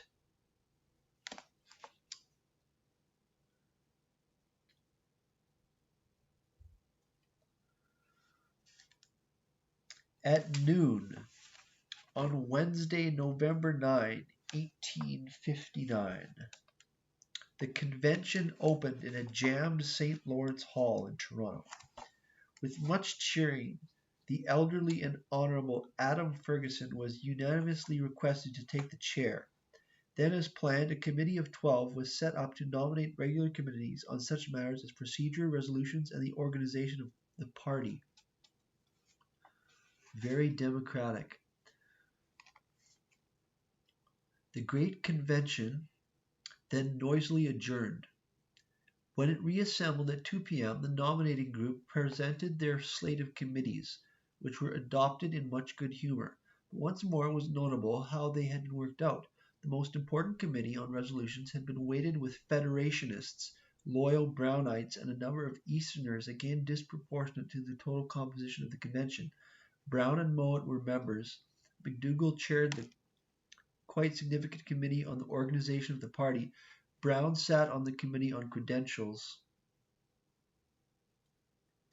but George Shepherd had been shunted off to the relatively minor committee on procedure. These committees and everything, they're forming party policy by Democratic convention, this convention. These matters of organization took the afternoon. After dinner, the convention really got down to business when the Committee on Resolutions made its report. It submitted a series of 6 resolutions, remarkably similar to those adopted at the Rosen House meeting, which had been drafted by George Brown. They announced first that the existing legislative union of the Canadas had failed. Second, that the double majority would be no permanent solution. The third resolution had special meaning because it showed how greatly organic changes had been cut down. Necessary as it is, it read, that constitutional restraint on the power of the legislature and executive in regard to borrowing and expenditure of money and other matters should form part of any satisfactory change on the existing constitutional system, yet the imposition of such restraints would not alone remedy the evils under which the country now labors. This high level of discourse. The fourth resolution rejected the solution of a federation of all the British North American colonies. Rejected the solution of federation on the grounds that, quote, the delay which must occur in obtaining the sanction of the lower provinces, the Maritimes, and maybe Lower Canada. It was not a remedy for present wrongs. So it's not rejecting the idea for the future, but just right now. The fifth came on the crux of the problem. It proposed federation of Upper and Lower Canada. That is the opinion of this Assembly, the best practicable remedy for the evils now encountered in the Government of Canada is to be found in the formation of 2 or more local governments to which shall be committed the control of all matters of a local or sectional character and a general government charged with such matters as are necessarily common to both sections of the province. The sixth and last resolution was less important, but made a necessary gesture in the direction of rep by pop.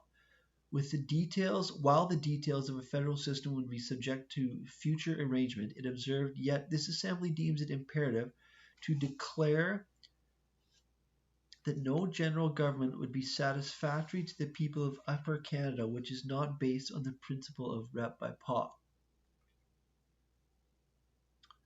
The debate on the resolution began. So then these resolutions are open to debate.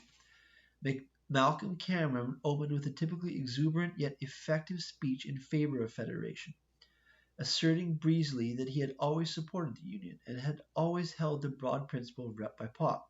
This conveniently forgot a good deal in between.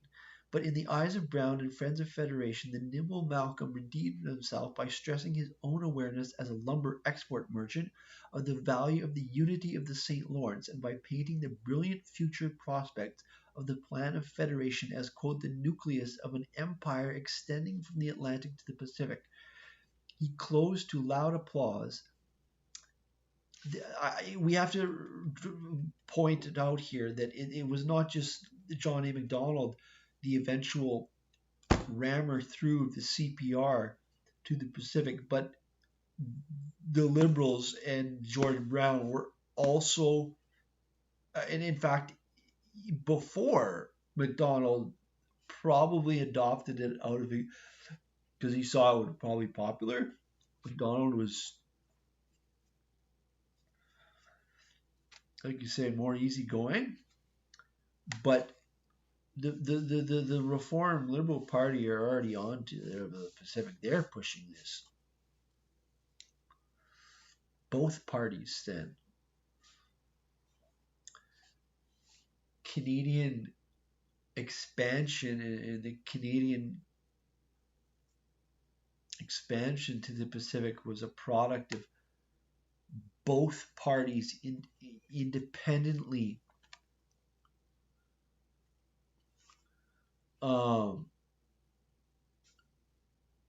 rivaling each other, can we say? Anyways, first really talking about this at a high level in this convention is the Reform Party. He closed to loud applause, and as he affirmed that the resolutions, quote, now before the convention will lead to a cheap, safe, and satisfactory management of the public affairs of the country. There were one or two minor speeches, but repeated calls for George Brown brought the leader to the platform with some show of reluctance. He had hoped, he said, that he would not have been called on to address the assembly that evening, that he meant to make his main speech the next day. It was probably true, however, that Brown felt some word of explanation on the resolutions might be useful at this point. Certainly he was careful to stress that Federation was entirely consistent with the policy that had been adopted at the Convention of 1857 and taken up by the Brown-Dorion ministry the year after. The policy was still rep by Pop, but with the protection embodied in it in that Lower Canada demanded, in which this is the basics of Confederation, in which he always had expressed his readiness to grant. The Brown-Dorion administration, he contended, had been formed on such a basis. If it had had an opportunity to mature its policy, this is Brown speaking, it would have been very much like that of proposed here today, and would have proved entirely satisfactory to the people of both sections of this province. So, the province is the United Province of Canada. He was no less careful to emphasize that the details of the scheme of federal union should all be left to the future consideration of the people's representatives. He was clearly seeking to avoid issues that might divide the convention, striving to keep it within the areas where general agreement might be reached. Yet he also tried to make a particular appeal to the sentiments of the dissolutionists or separatists by arguing that a federation need not be costly and cumbersome, as many feared. The general government could be given as little to do as possible, and that clearly defined. It would settle such matters. So the Liberal Party is for a relatively more powerful provincial governments and a small government, as Liberals, as those standing for individual liberty and small government. The Conservatives and Macdonald were relatively for a strong federal government. Sort of the opposite of the 21st century. The general government could be given as little to do as possible. How about a Liberal Party leader saying that? The general government could be given as little to do as possible, and that clearly defined. Wow. It would settle such matters as the collection of revenue, the handling of the public debt, and the management of canals and public works, and similar concerns. In that way, he hopefully predicted, they would have all the advantages of dissolution with all the advantages of union. On that happy note, the leaders sat down. The adjournment was quickly moved. So speeches sway the convention one way or the other, and votes are taken on these resolutions. This is democracy.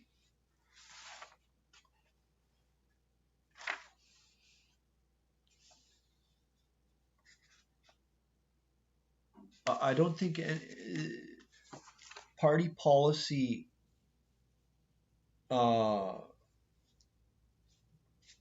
is made by pollsters in the media in the 21st century, not the grassroots members in a rowdy convention voting on resolutions.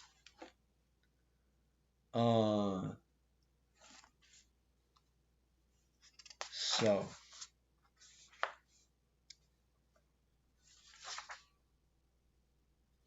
dissolution is hanging in the air. That's separation of Quebec and Ontario from each other.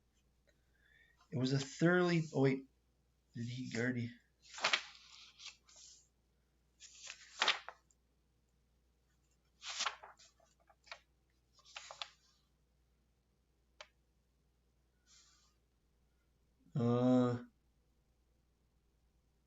Okay, the next morning, Oliver Mowat gives a long, eloquent speech in favor of federation. Lesser figures, chiefly farmers, followed him, but almost all of them came from districts east of Toronto.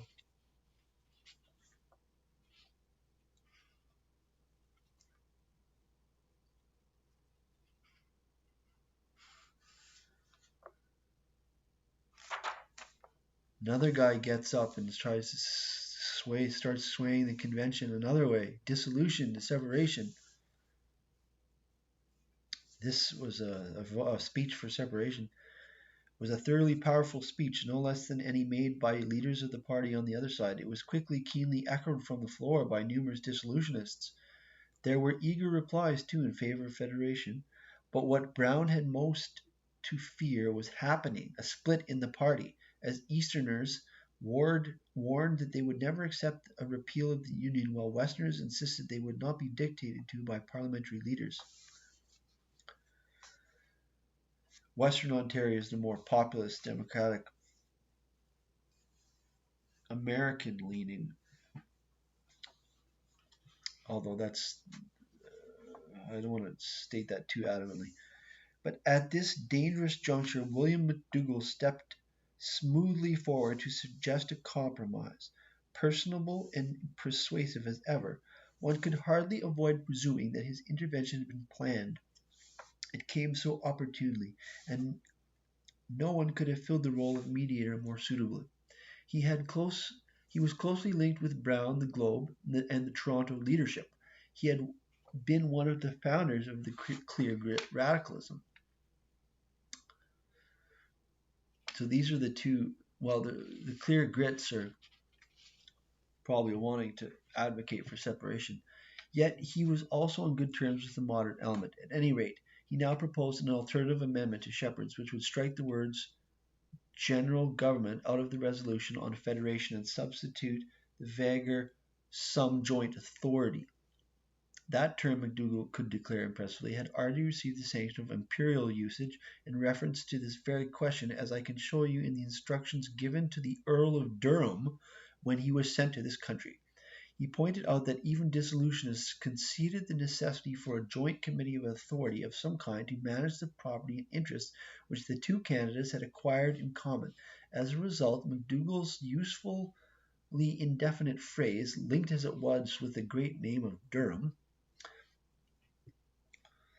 because Durham was a liberal, that's why they like him, Lord Durham, who forced French and British Canada into the United Province of Canada, might hope to draw considerable approval from both sides of the convention, for delegates had now become uneasily aware of the rift was widening to a chasm between them. But as evening passed on into night, the demands for George Brown grew steadily louder and even more insistent. He was plainly holding fire, waiting for the right moment, in fact, the final moment to speak.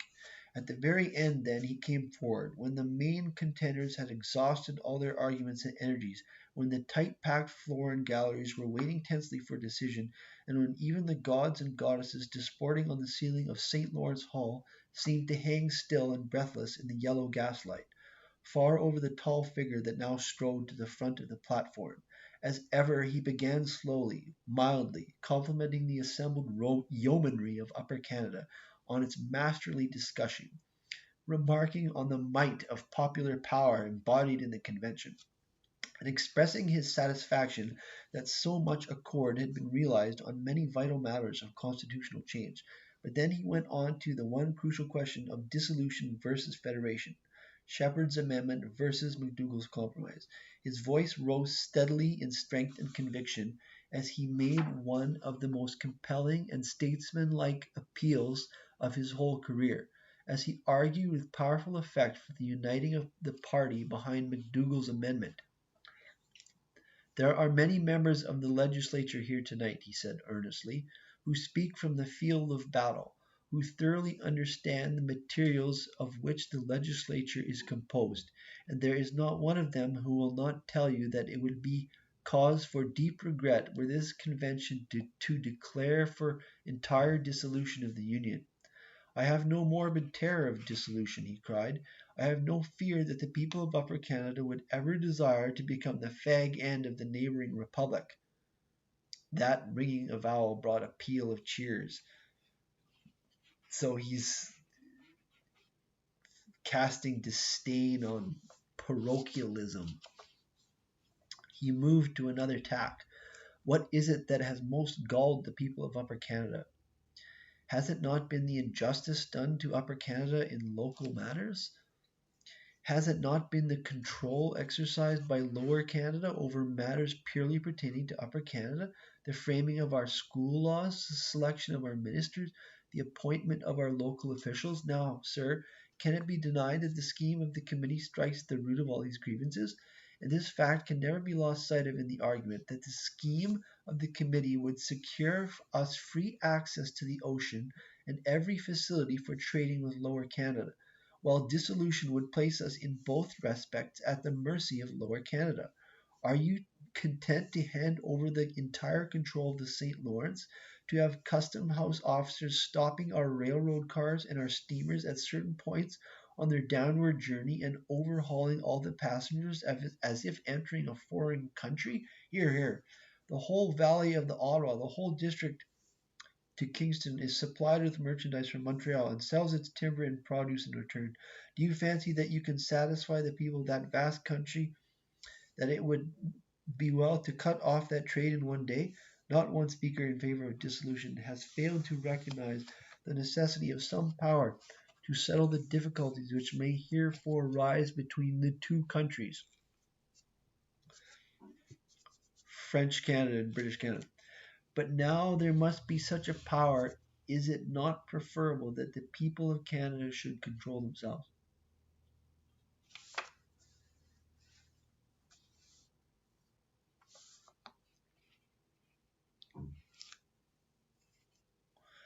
Practical argument.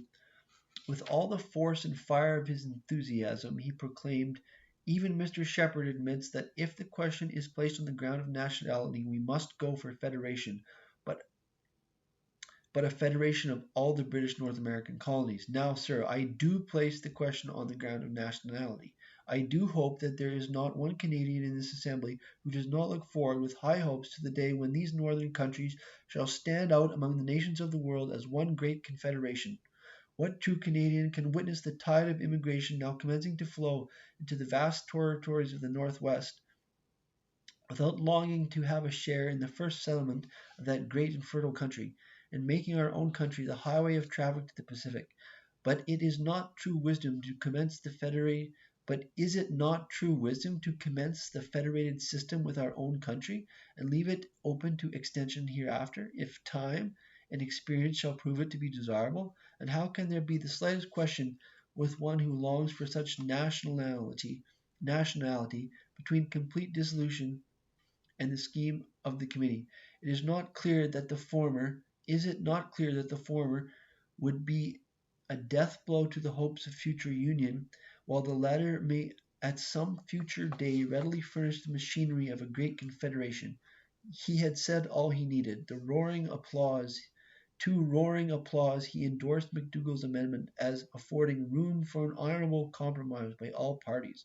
At once Shepherd rose, amid renewing cheering, to withdraw his own amendment, remarking that McDougall's did not suit him exactly, but if dissolutionists were not to be charged with having thrown away their principle, they would gladly make the concession for the sake of party unity.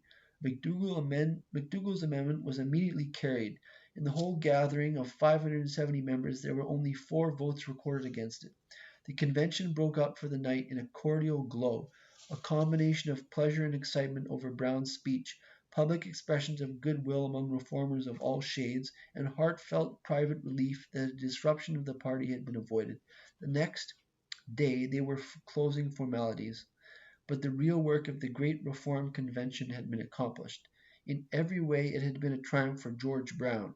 He had brilliantly reasserted his leadership, held the moderates on one side, avoided a revolt of the radicals on the other, and given a discontented party a new sense of enthusiastic purpose.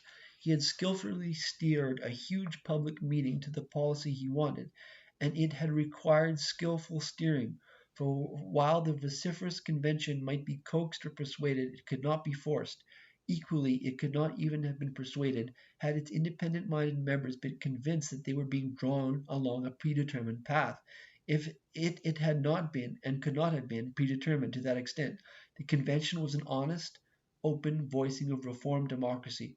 Nonetheless, careful planning and committee work, judiciously selected resolutions, properly placed speeches, and Brown's own conclusive contribution to the debate at the right time had won success, despite the numbers of dissolutionists and radical clear-grits from the peninsula. The party had been focused anew about the Toronto leadership and fixed upon a policy that would preserve a union of the lands of the St. Lawrence. One final point. Brown had brought his party to the principle of federation, at a time when such a proposal was all but dead on the other side of politics. It was one more step, a major one this time, towards the achievement of confederation. And with that, I end my review of the first volume of Careless's biography of George Brown. Just a note on a specific a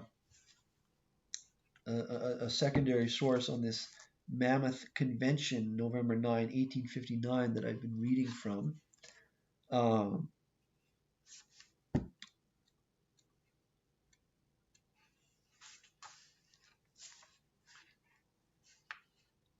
G.W. Brown, that's G as in George, W as in William Brown, quote, the Grit Party and the Great Reform Convention of 1859, unquote, Canadian Historical Review, Volume 16, Number 3, September 1935. That's a secondary source on this convention in particular.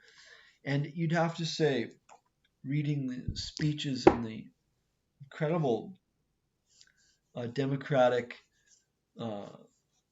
organization and details of that convention, that this is the glory days of democracy and empire, but of democracy more so. Empire, the beneficiary, the face, but Canadian democracy on the ground, the animating spirit. People say, how did the British Empire do everything it did? Was there some clique of geniuses in London responsible for everything? No. Democracy on the ground in Canada, and probably the same thing in Australia.